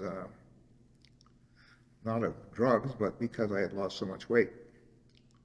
And I think I weighed at that point about 145 pounds, which is about 50 pounds less than I started out. And so my big problem at Cameron Bay was finding out where I could get food to stuff in my mouth so I could put some weight on, so I was going to be released. That was my worry. I don't remember. I don't even remember drugs at Cameron Bay. It was just because it was just like a meh. Mm-hmm. And you know. So why were you worried were you worried for your family, or what was the weight concern? That they weren't going to let me out. They were saying I was unhealthy. You know? Oh, so they were just so they would be sent to medical and Yeah, I'd told be to put on weight? stuck with a medical problem. You know, and, you know, I had hearing problem. I already know. But, you know, I still have a hearing problem. That was because of the plate of the Artillery. RPGs, and I had, you know, but for the most part, I was okay. Well, my teeth, but for the most part, I was okay. You know, it's like okay, and So then what was your journey like home? excuse me. How did you did you fly to Hawaii or somewhere before you got to the United States? No, I came in. So the way it worked in those days, if you came back from overseas, an overseas tour with less than 150 days left, you were out like that. And I had added extra time to Vietnam, so that was my case. And I came back, so we flew from Cam to this, you know, to Wuertz again, and I was got around. We landed around 10 a.m. Yeah, by 6 a.m. I was out of the Army. The next day, 6 a.m. the next day. Yep. And that was fine by me. I mean, I had no military aspirations. Nobody in my family ever had any military aspirations. Nothing, you know. It's So did you go home? well, yeah. Went down to SeaTac and got on a plane and I flew home. That was it.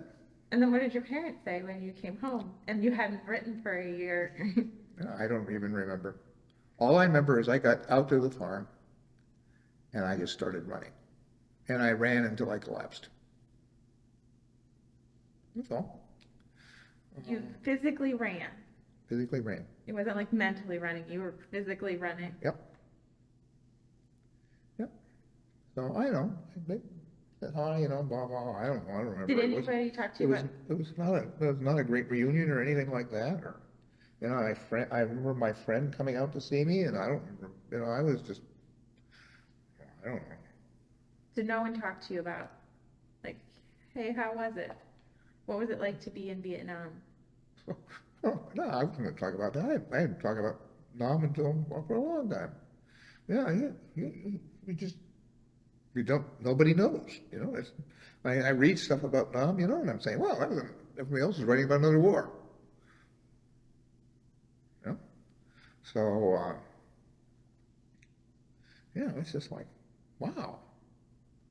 And so, the weird thing is when I came back and I kind of pulled myself together again and started to go back to school because, you know, that was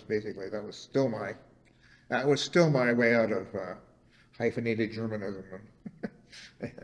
And, I mean, did your dad want you to run the family farm at any time? excuse me? Did your dad want you to run the family farm at Yes, he any did. time? He offered me the farm and I said no. And he was a great guy and you know, Did you have any other siblings? Did anybody else take the farm? well, I have a brother and sister and you know, my brother's on the farm now and my sister, and my father built a house for my sister on part of the farm, so the rest of the family still lives on the farm. Hmm. But it was not me. And so that whole thing, you know, like I said, he put up with a lot of stuff from me, and he was a great guy. And even everybody who knew him thought so. And I always hoped I could be like him. And like I said, the thing that really liked about that was the people side of it. And I don't know how, you know, deft a people person I am, and it took me a long time to realize that you know, that's really what's important. And my latest tale has always been, I've told it to a bunch of people, but and it struck me lately. When I was dealing with the Jirai, I learned their language and all this stuff. It took a long time, and you know, but eventually I got to the point where you could talk abstract things. And I was talking to a 9-year-old boy, a 9-year-old Jirai boy.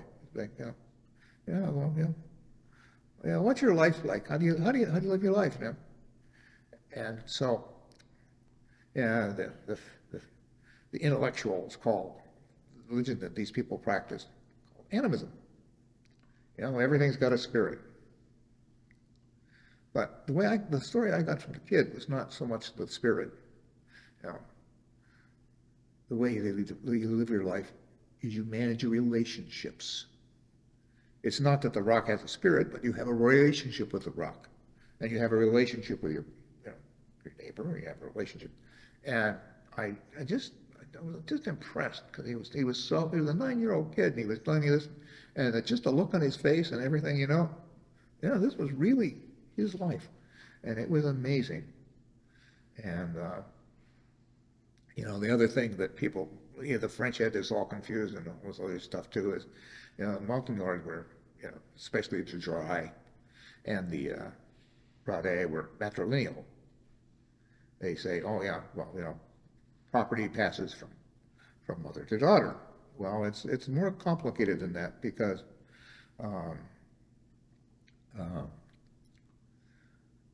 property, one thing that we would call property, I guess, is be the rights to farm a particular tract, for example. But it was all very subtle, and you know, it was really amazing. And so the women would get together and they would have these meetings and decide what's good for the village and all this stuff.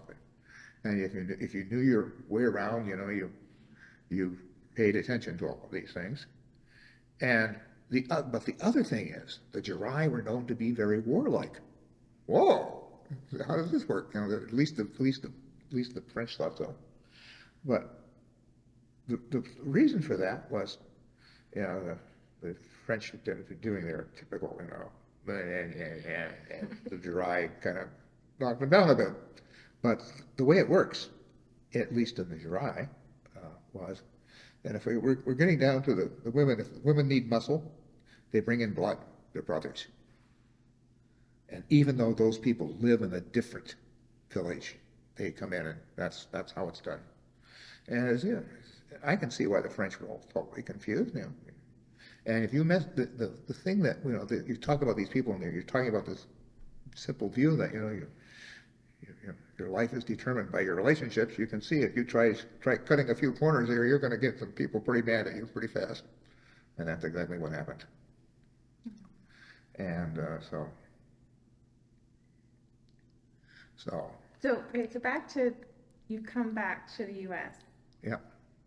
How did you feel about your return to U.S. society and how they were feeling about the war? Well, You didn't talk about it. I didn't really think about it. I mean, I was basically saying, well, what am I going to do about me? You know, I've already been there. Thank you. You people can figure it out however you want. You know, I got to go from here. I mean, that's basically the kind of person I am. I'm just saying, well, you know, it wasn't one way or the other. You know, but I will say that, you know, I did look up the people I knew from my first university life and all of this stuff. And I don't know, I was having a lot of time figuring out how to make a living and all this stuff. You know, so all this confusion. Were you thinking about the GI Bill and how that could help you get your education? Well, yeah, it was, well, so, okay.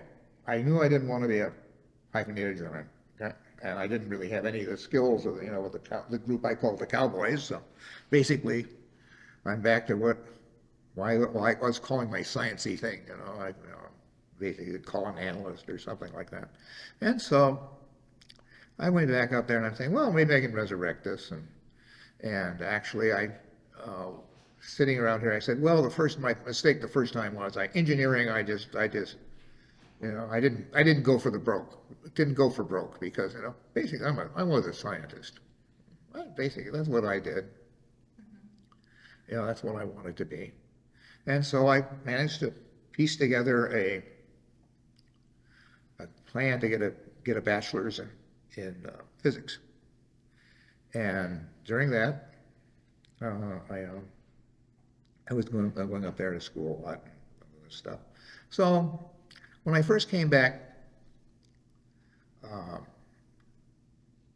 I was staying in a small town in Colorado, which was full of, it was called a cowboy town. Okay? It was a cowboy town because they were really dressed like a cowboy. And, you know, and the thing about cowboys is, well, I don't know, they as a tribe, for me, they always failed my thing about, well, they don't really produce. And it's in the sense that, you know, it's a lot of not much for what you get.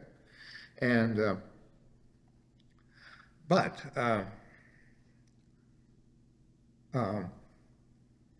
I was, you know, I was pretty angry at that. I was pretty angry at that there was a teacher's college in that place and all this stuff. And so, you know, I needed money and all kinds of stuff going on. And from the people I knew, and I found out I could get decent drugs from the university. Actually, the Indians at the university, they had the best drugs, and sell them to the teachers community. That's how I was making my money for a while. So are you saying like Native American? Excuse me? The Indians are Native American? Yeah, American Indians, yes. Yes. Yes, American Indians. I mean, you know, the American Indians were, I mixed them in with the cowboy stuff. I mean, they're there. They were there. You know, you just shouldn't think that they were like hordes of Indians sitting around that just kind of got sucked in there. I mean, all of these people got sucked there by the railroad. You know, they were Indians, but boy, the railroad is what filled it up. It's just kind of, and so basically, I did that for a while, And and I was getting up there and mixing around with those people. So I started mixing around with the quote unquote activists, what I was calling the comfortable class before. And there's always a girl, and I ended up, uh, uh, she felt like mothering me, I guess. She liked to cook for me and, hmm, and I don't know what, we didn't really have a thing, but we had a relationship. I didn't really, it was kind of weird because she was the squeeze of the head of VVAW, Boulder. That's the And Vietnam veteran. Vietnam Veterans Against the War. Okay. And, and we talked and we went there, but yeah. But basically, she lived in Denver. And I used to go down to Denver, and she would cook for me. And, I went to VVAW, and I don't know. Yeah, they weren't my tribe. They weren't my kind. And most of it, and then the more I got into it, the more of I realized that a lot of it was just fake. And just, oh. But anyway. But you felt personally against the war after being there. Excuse me? You felt against the war after being Oh, there. yeah. Well, Christ.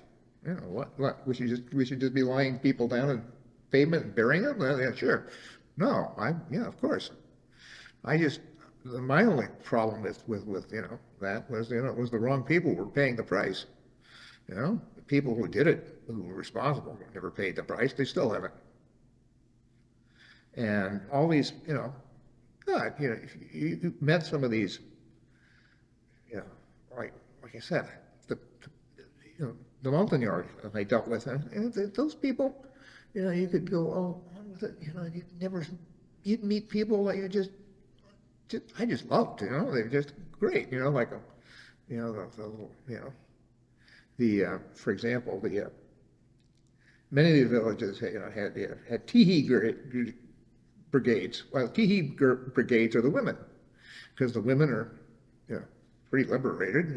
They pick the man, and they hang around together, and you go to the village, and this little tee-hee brigade would come in, and it just make you feel good. So I don't know. And you think about these people suffering through all of this stuff too, and it was, I didn't really feel so much about the troops so much because I said, well, I see how that's working. You kind of get what you pay for. You kind of earn your way through that. But the people that didn't pay for that, who were paying who didn't earn it, didn't earn their way there. That was what bothered me. And so the problem I had with VVAW, like I said, it was the Comfortable Group Brigade, and they didn't see them doing much, accomplishing much. And so, and I'd had some nasty interactions with Vietnam, VFW, Veterans Foreign Wars, when I'd run into them on a mistake for some reason, I don't remember. And so it all boiled down to the Veterans Day Parade in whatever year that was, I guess. 1970? Yeah, I think 70, yeah. And and it was just weird. And this is what's so strange now anymore is the thing that I remember happening that concurrent with that whole thing was, so I was a frequent guest at the president's house for VVAW, and the president of VVAW, he made the FBI 10 most wanted. But was he a Vietnam veteran himself? I guess, yeah, I'm not sure. He was pretty, it's like you couldn't tell anybody. It was like you didn't know who was who. I mean, I knew people that just, tell me things that I knew that they were never where they said they were, just because, if I know that place. I mean, what? And I never caught him on that because he was he was a plotter. He was always plotting and planning with somebody, And so the reason he made the FBI's 10 most Yeah, he had a plan with some of his buddies to blow up the power transmission uh, lines to Rocky Flats, which is where they made the nukes. And that happened, that all came down around the time of this, and I never really could figure it out. It was like, whoa, you know. But the whole thing, we went through the whole protest thing, you know. We went out there and marched, you know, and like, okay, first of all, um, you know, I don't know what I felt about it really, but I'm saying, well, one of the things you're not going to do is if you're a grunt, you're not going to force a grunt to back down for something that you think you can make somebody not do something just by threatening them. And so, yeah, we knew there was going to be arrests and all this stuff, and there were dogs, and there were SWAT teams, and there were choppers, and there were all this stuff, and we still did it anyway. Poof. And then you realize that, oh yeah, well, all these people that were agitating that, you know, there's stuff happening, they're no longer around here. Where do they go? How come they're not in jail? You know, things like this. And, well, and like I said, it was just all these things, you know. You just know they're not true. Like Winter Soldier. Wow. I knew people that they said did things. And I said, what? No. So anyway, that was it for me. But what I fell into, besides VVAW, that fell off that, I fell into this. I met this little guy. This guy I knew from my first career, who was a college career, and he was a basically a pretty nice guy. I guess I don't know, but he was a black belt in karate, and he and I knew each other briefly, but when I came back, I found out he was in Special Forces. He was an ex-Special Forces. And even weirder than that, so when I came back, this is one of the things you come back and you go see somebody and say, okay. I went out with him for a night out on the town. We were thrown out of every bar we went to. I'm surprised we made it out of all of them. And the weird thing was, he had some very strange friends. All of his friends seemed to drive Mercedes.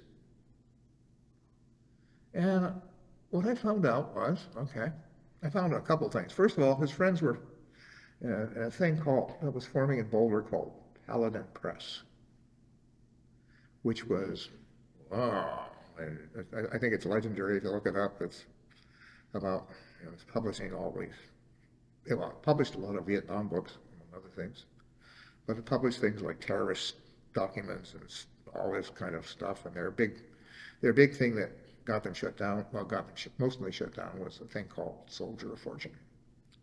So, people come to my place, so I had put myself into a situation to go back to school and buying a house, and I was renting out, and this was up by the university, and people came by my house. They noticed. Some of them noticed I usually had a copy of Soldier of Fortune around, but that was it was kind of just nuts, and like I said, I read about what people write about the war, and I'm saying, gee, wrong war. I'm a different wrong war.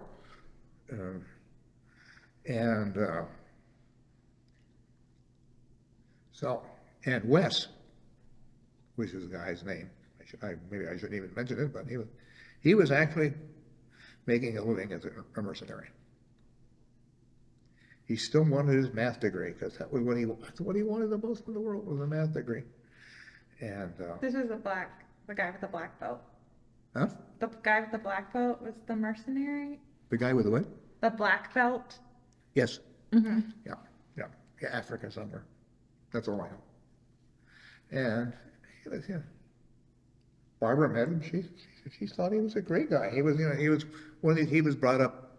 I don't know where he was brought up, but he was brought up in one of those people who was sent to military academy. They're so polite and polished, and they look like and and I used to I got along with it, but I don't know, but it's mainly because he was pumping me for my math. And I was always, like I said, I had a talent with numbers, and I helped him. I couldn't get him his degree though. He, he just couldn't quite pull it off. So did you finish your physics degree? Yes, I did, but it took a long time. I mean, I finished, well, no, actually, I finished my physics degree, and actually, like I said, I had talent with numbers, and what my undergraduate advisor, I don't know, the University of Colorado was a choice for a couple of reasons, but, because it was up there on the mountains, but the other thing was, you may or may not know, it was big with the Manhattan Project. Okay? And at the time I went back there, and actually the head of the math department at the university was a guy named Stanislav Umbaum, who was basically the guy who cracked the numbers that they needed to make sure the bomb was going to work. And so, and the guy kind of adopted me in undergrad school, a guy named Robert McDover. He worked for Stan Long at Los Alamos. And his idea of a vacation was to go down and play with the computers in Los Alamos. That was his idea of a vacation. And so I was in this kind of heady kind of thing, and I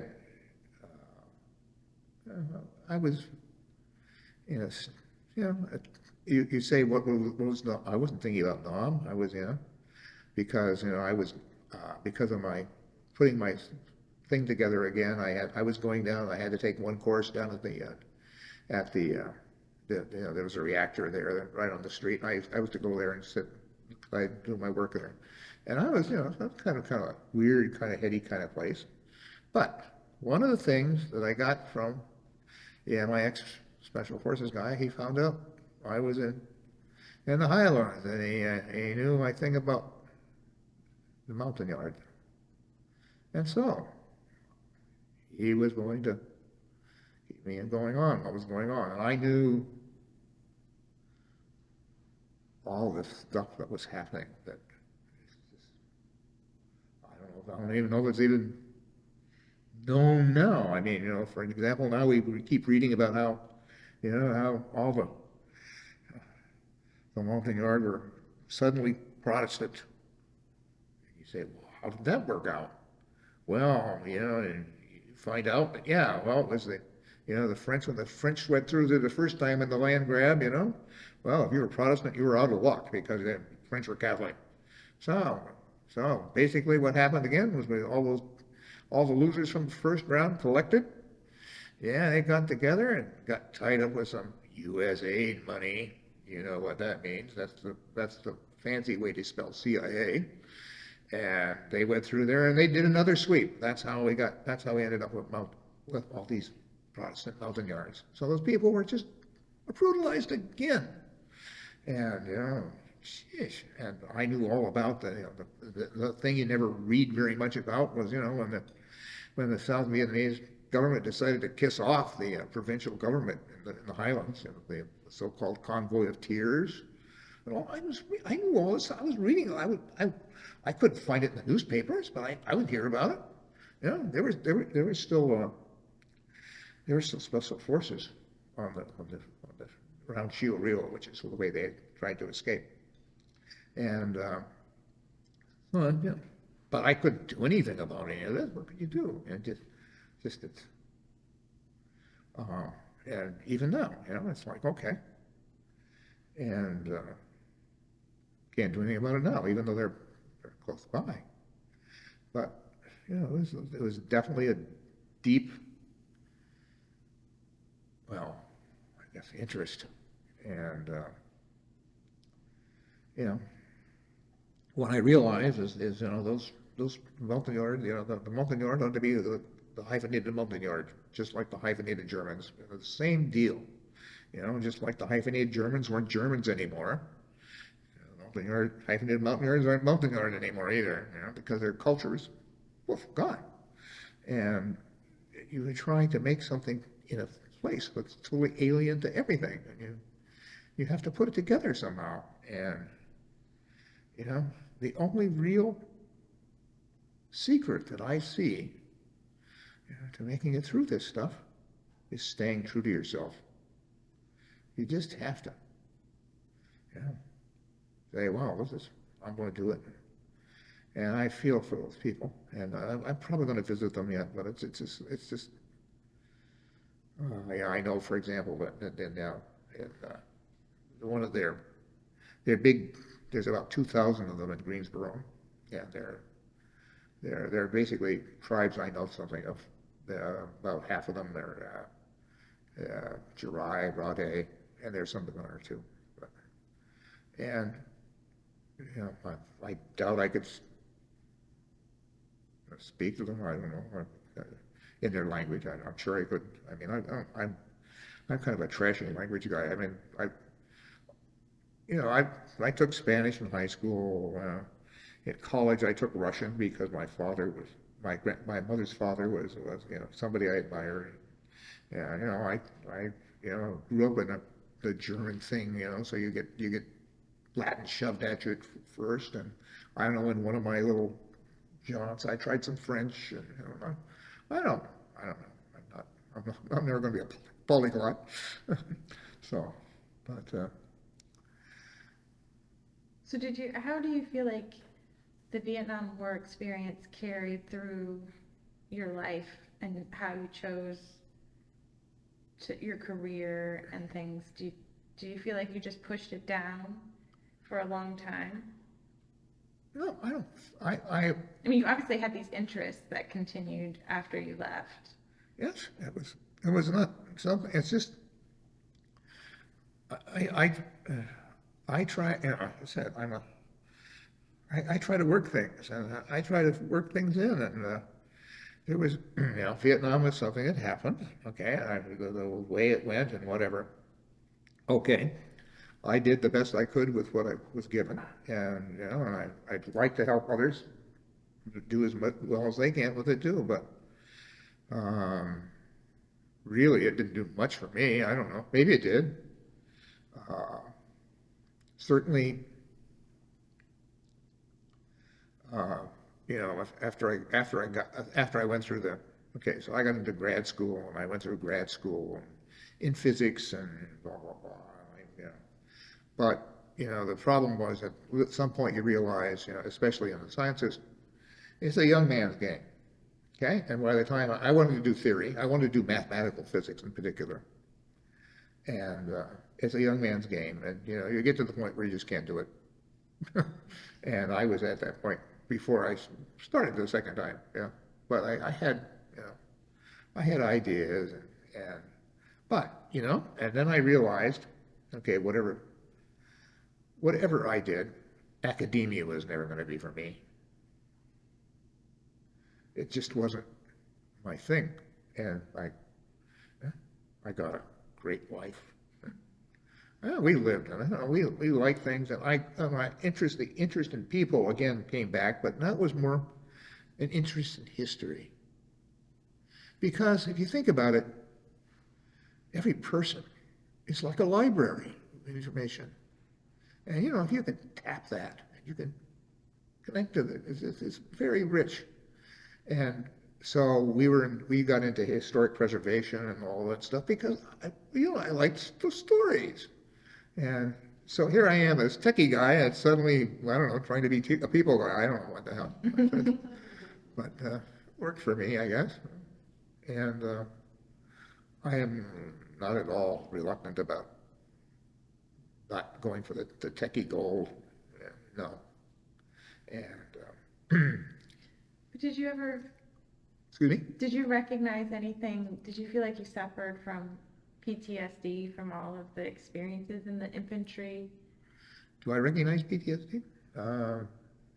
No, I don't. I've never seen anything.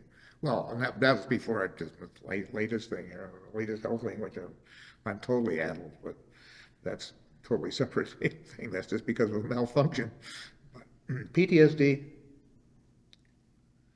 I don't remember anything like that, and I did have for a while, I did have a series of headaches. Who knows what that is? My ex-special forces guy, he was a medic also. That was the other reason we got along. And, he was for a long time there. He was supplying me with, this was when I was going to college, he was supplying me with, in the infantry, we called them drive-on pills, Darvons. Here. So they're like uppers? Well, they're a painkiller mostly. Okay. Yeah. Yeah, I guess there's an upper in there, is there? Yeah, but that didn't last that long. And so, So that would help you with your headache? yeah, it helped me with my headache. It got me through it. And I don't know. I get pretty healthy otherwise. Have you ever visited the VA just to see what, it seems like they have a lot of benefits for Vietnam veterans now? Well, they fixed my teeth. And that was no small thing. And they paid my college, in grad school.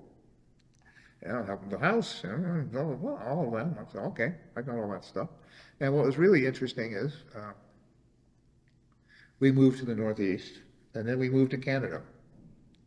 Yeah, in Canada, you don't worry about stuff like that. We lived in Canada for 20 years, so I don't really.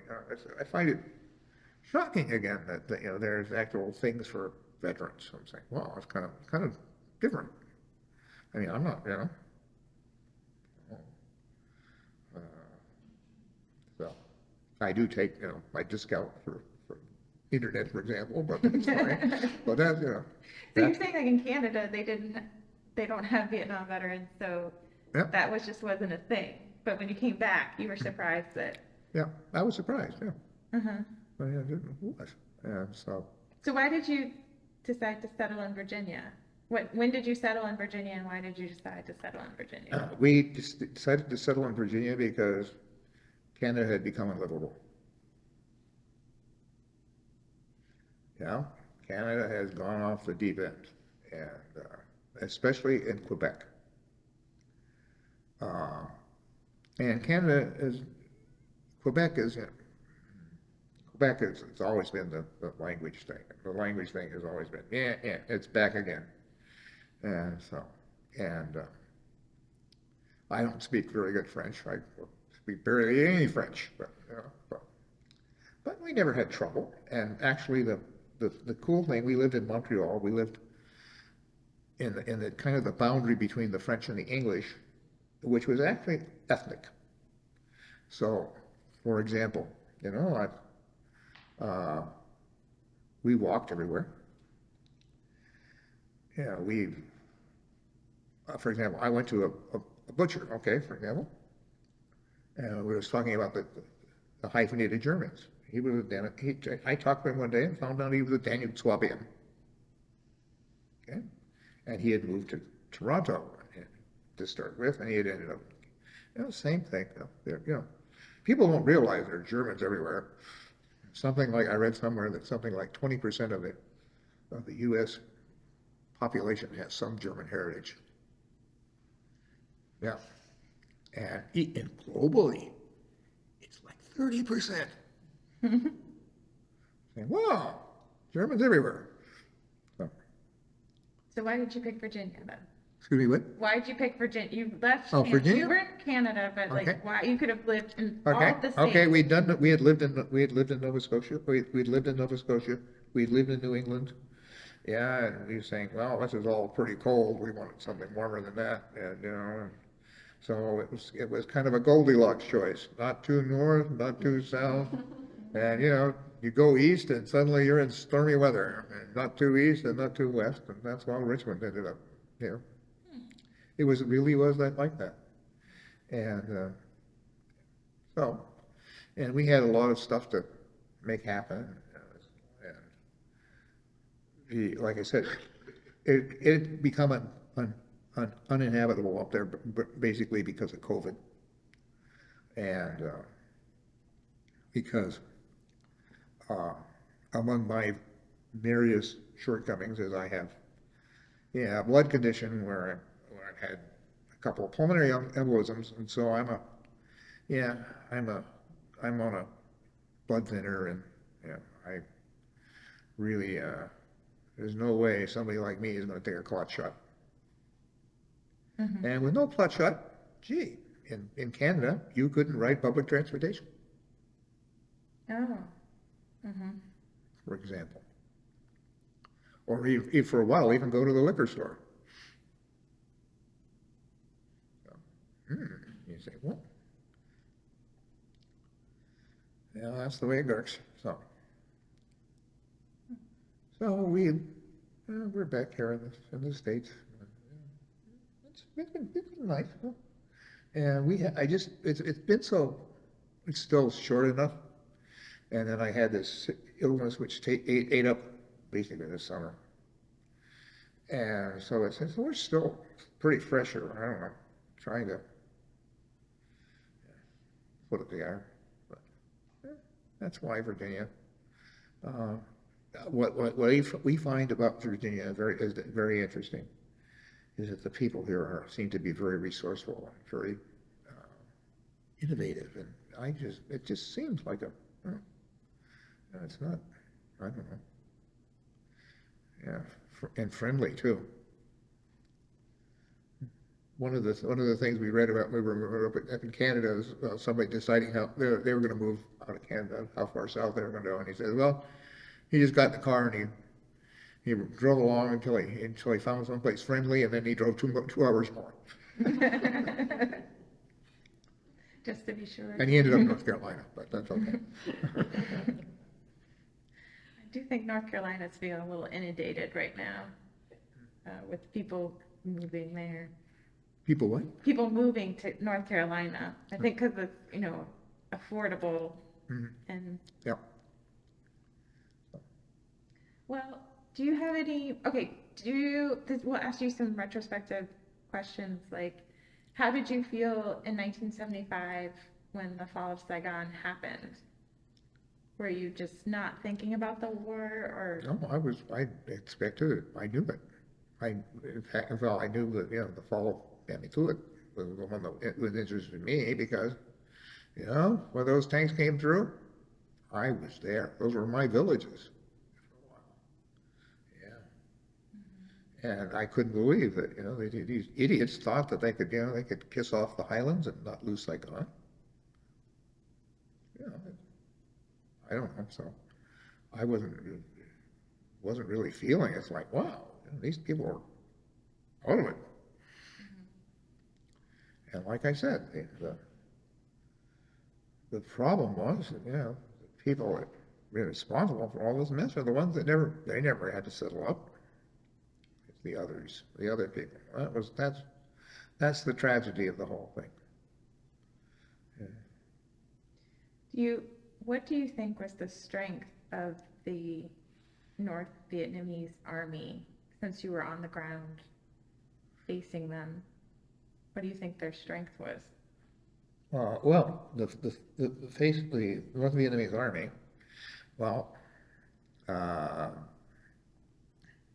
okay. Let me think about that for a minute. Okay. Um, Basically, they were tightly disciplined. That was basically it, and tightly disciplined in the sense that yeah, you could tell them to live in a hall for a week, and they would. And okay, and they were, and basically, if you have that much control over things, you're effective. And there was, I don't know,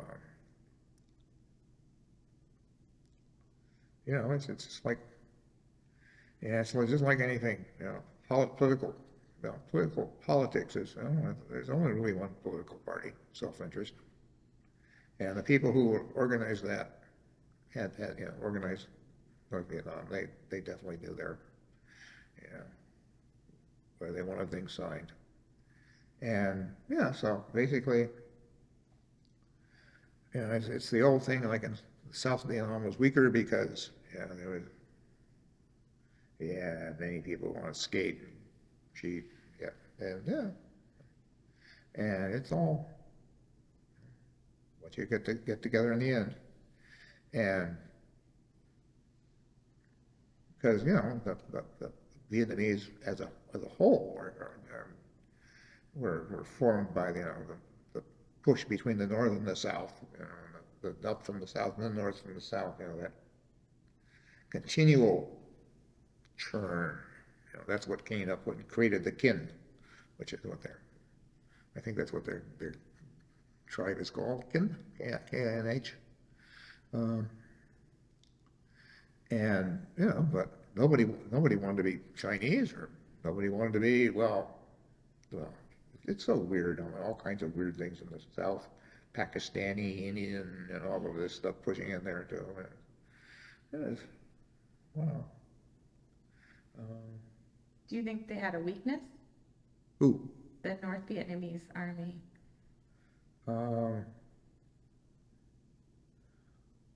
Well, if they had a weakness, it was leadership. Because it was not, you know,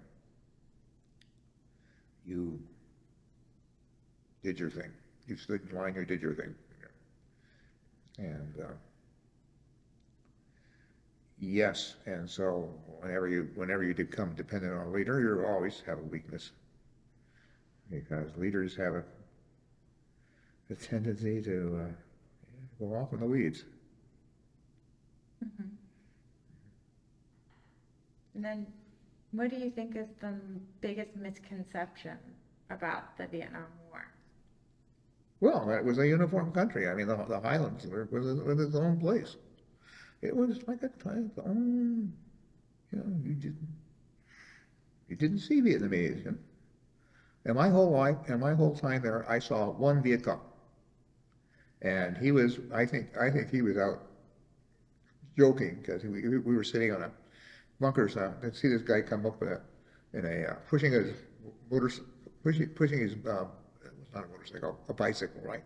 And then he starts flapping around, messing around with his bicycle. He blew up his motorcycle, his bicycle. That was the only Vietnamese I ever saw. He was, you know, wearing the garb, and we didn't even shoot at him.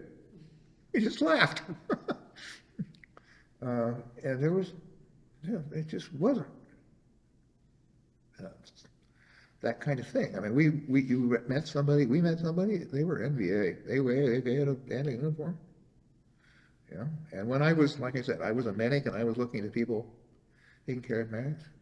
You know, I know at least a couple times, you know, yeah, I gave North Vietnamese regulars shots for STD.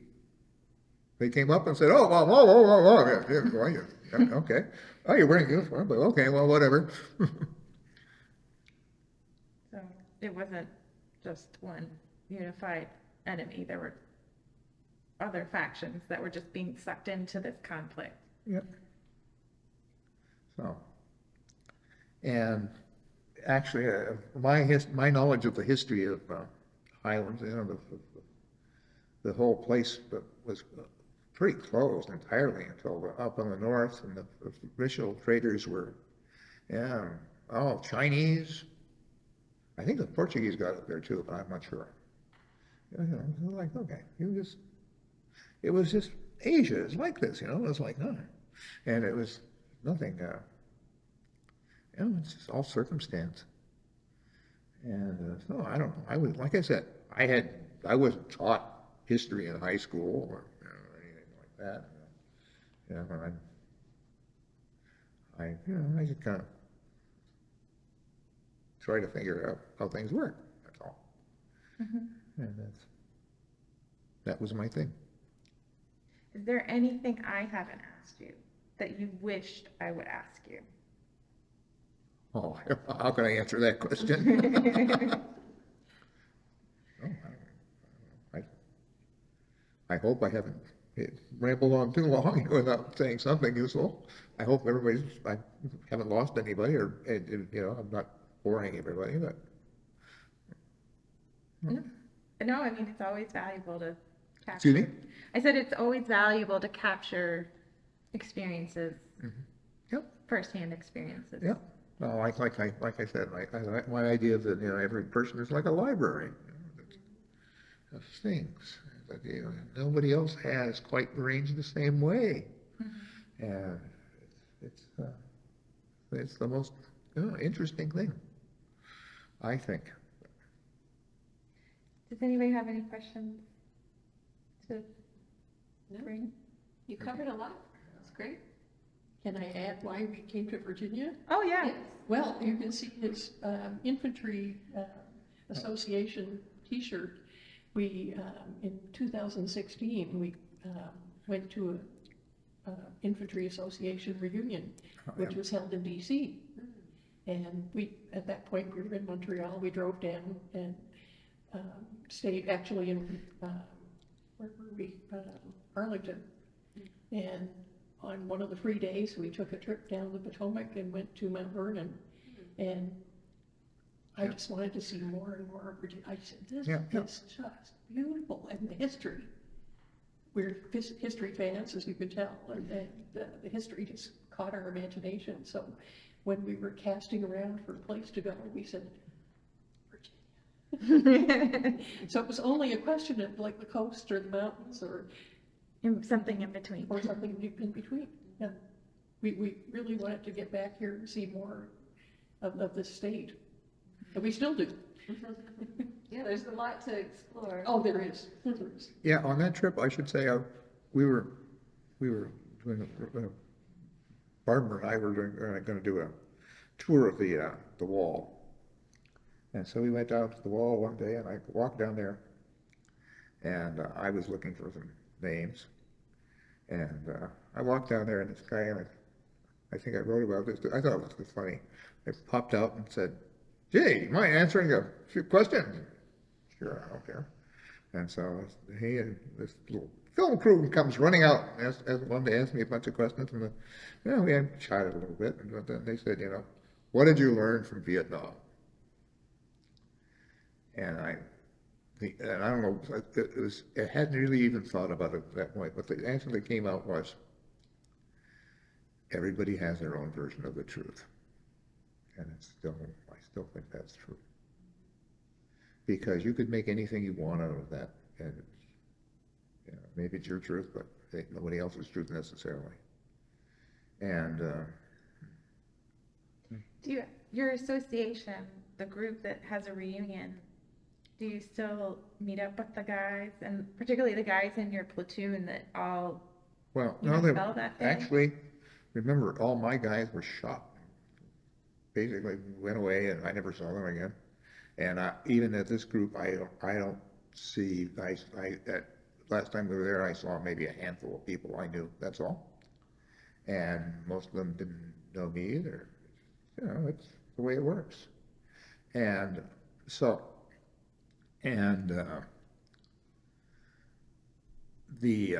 I'll bring out this other little point. Okay, the guy, remember I said, this guy who got blown in half throwing me ammo, okay? He actually ended up being a television figure. Because he was really messed up. And the television figure he played, I didn't see it because I was still in Vietnam, about how them fixing him up. He was in the hospital for years because he lost arm and a leg and I don't know what else, and all kinds of other things. But the really sad thing was, okay, It's Winchell. yeah, Winchell. Yeah, the really sad thing was, I found out a year or so later that he just couldn't take it and he killed himself. He hung himself in Arizona. And I just couldn't imagine. So, I'm sorry. yeah, it's just a horrible edge to the whole story. And so and I don't know, I was trying to get him some recognition, but at the end, I don't know if I did that or not. But the other thing I was looking for, the other reason I was involved with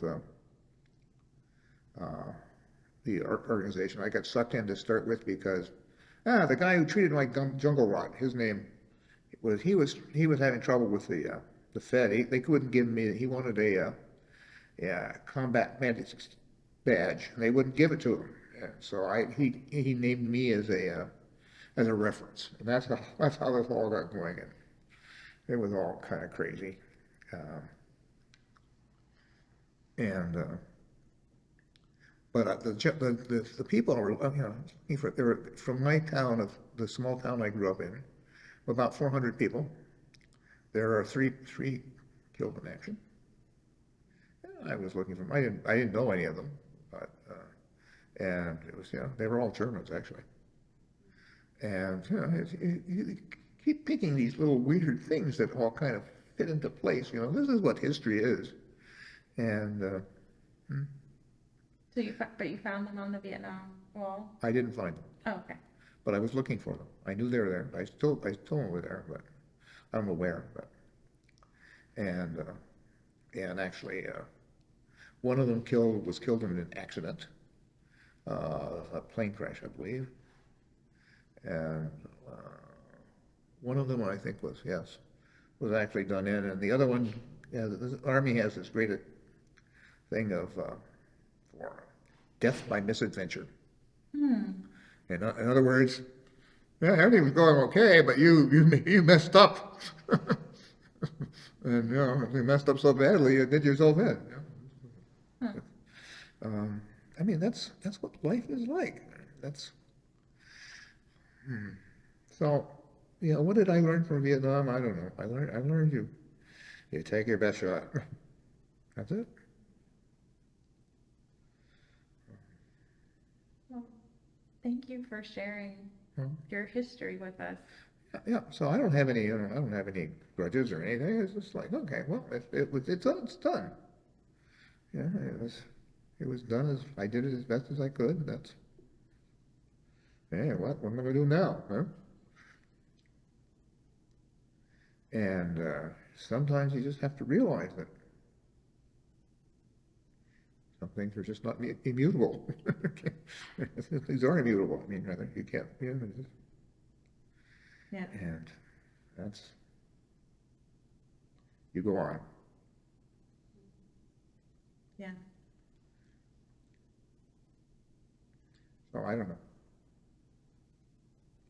Do I sound like a Vietnam veteran? I don't know. They all sound different, They actually. all sound different. Yeah, but I think that, there's people are coming to terms with things even now to this day. People have said that they haven't talked about it ever. And so Well, I never talked about it. So I think the more you talk Not, about not it, true, you did. Well, sometimes, yeah, like in certain circumstances, yes. I mean, some people said they had like a party antidote that kind of was a funny story. Well, They I didn't have- want to bring everything down. I haven't been telling you the funny stories. I should mention that I actually was going to write a book, and I actually wrote 400 pages, and I was actually going to self-publish it, and I actually sent it to somebody to see it, and they didn't like it. I read it, I didn't like it either. And I said, okay, so what? I'm not an author. Okay. And well, the other little thing that I used to write was I used to write little things, we haven't talked about here, like the other things out in the jungle are the animals. Like I told you the snake story. Well, I got up and personal with tigers a couple of times too. What did you do when you ran into the tigers? Well, I can tell you. Okay, I'll tell you. Okay, we were out on an ambush, in the Highlands, and it was a nice bright moon night, and it was a pretty active area, so we were kind of, there were about a dozen of us, and we were all pretty uptight. There was something was going to happen. You want to go, if you go out in an ambush, you don't want anything to happen. So we're out there, and one of us is awake, and so I'm out there and awake, and suddenly I hear all this thrashing, lots of thrashing noise. God, it sounded like somebody was driving ahead of herd of elephants down the trail, and I'm at this Y of these two paths. And I hear it thrashing on the other side too. And there's all this noise. God, I just ready to freak out, and suddenly I'm on my stomach, And the next thing I know, there's a male tiger about 6 feet away, staring at me. And here I'm in the midst of all these packs. Everybody else is asleep. And I'm sitting here, what the hell am I going to do? And I'm saying, well, you're out in an ambush. You don't want to make any noise or anything anyway. You want nobody to know you're there. But if this was getting to be obviously a problem, I'm saying, well, my only thing here is I'm not going to shoot this guy. I got an M16. You know, this guy was over my head. You know? So I said, well, what I'll do, I'll throw a grenade and scare him. So I actually dug out a grenade, pulled the pin out of the grenade, and then I was ready to throw it, and then he decided to move. And okay, I don't remember what it was. There was some sort of interruption. He left, and then there's a thing behind me. Okay, so But you have a live grenade in your hand. I had the live grenade in my hand. And it took me a while, but I finally got the pin back in the grenade. And I woke the guy up next to me and I said, "You stupid idiot." And we soon had everybody up. Okay. So at first nobody believed me. Okay. But we kept walking up. You get up the next morning and there had been some dew before or rain or whatever. And you could see, basically, it was Mr. Tiger and Mrs. Tiger that I saw. And Mrs. Tiger went around behind me, and Mr. Tiger went in front of me, and they just followed our path that we'd come out to the site for the ambush. They followed it back to the perimeter. And they went straight to a hole, which somebody was standing guard in. And they were 2 or 3 feet from the hole, looking around, and you could see the path. And everybody was freaking out. Well, they just weren't hungry that night. Wow. Yeah, so. And I another place where I saw them as oasis, you have a fire base, and you have basically a hill covered with wire, artillery in the middle, and it was a rainy season, and Idrang Valley down there, and lots of animals, and I frequently saw tigers there. They'd come up in the wire, and you just try to make sure they keep alert, but you'd see them, and they were often close. I don't know. That's for that, yeah. Don't have to go to the zoo. Excuse me? You don't have to go to the zoo. You saw. You're in it. Yeah. And I rode an elephant. All these little things, the animal stuff. The animal thing was, kind of a thing. The snake thing was kind of a thing. And I had, so one of the 2-step vipers was called a bamboo viper. It's a bright green snake. It's about 18, about that long, something like that. And a bamboo viper, where you expect they hang out in bamboo. So when we were young to the infantry one night, we went up and we were setting up another bamboo, setting up another ambush, and we had made a mistake of setting it up in a bamboo cluster. Yeah, we're all sitting in there, and you start hearing people say, "Hey, what was that? What was that? What was that?" And yep, we ended up leaving before the end of the night. I had one crawl over my hand. Slither. Yeah. So yeah, bamboo vipers. And actually, when I was taking care of the mountain yard, one of the things I took care of with him was the 2 boys came over, and this one boy's got this huge leg. It looks like an elephant trunk, and he's falling over and asking what's wrong, blah blah blah. And asked the other kid what's wrong, and he said, "A snake bit him." I asked him to describe the snake. Bamboo viper. I thought, oh hell, he's dead. No.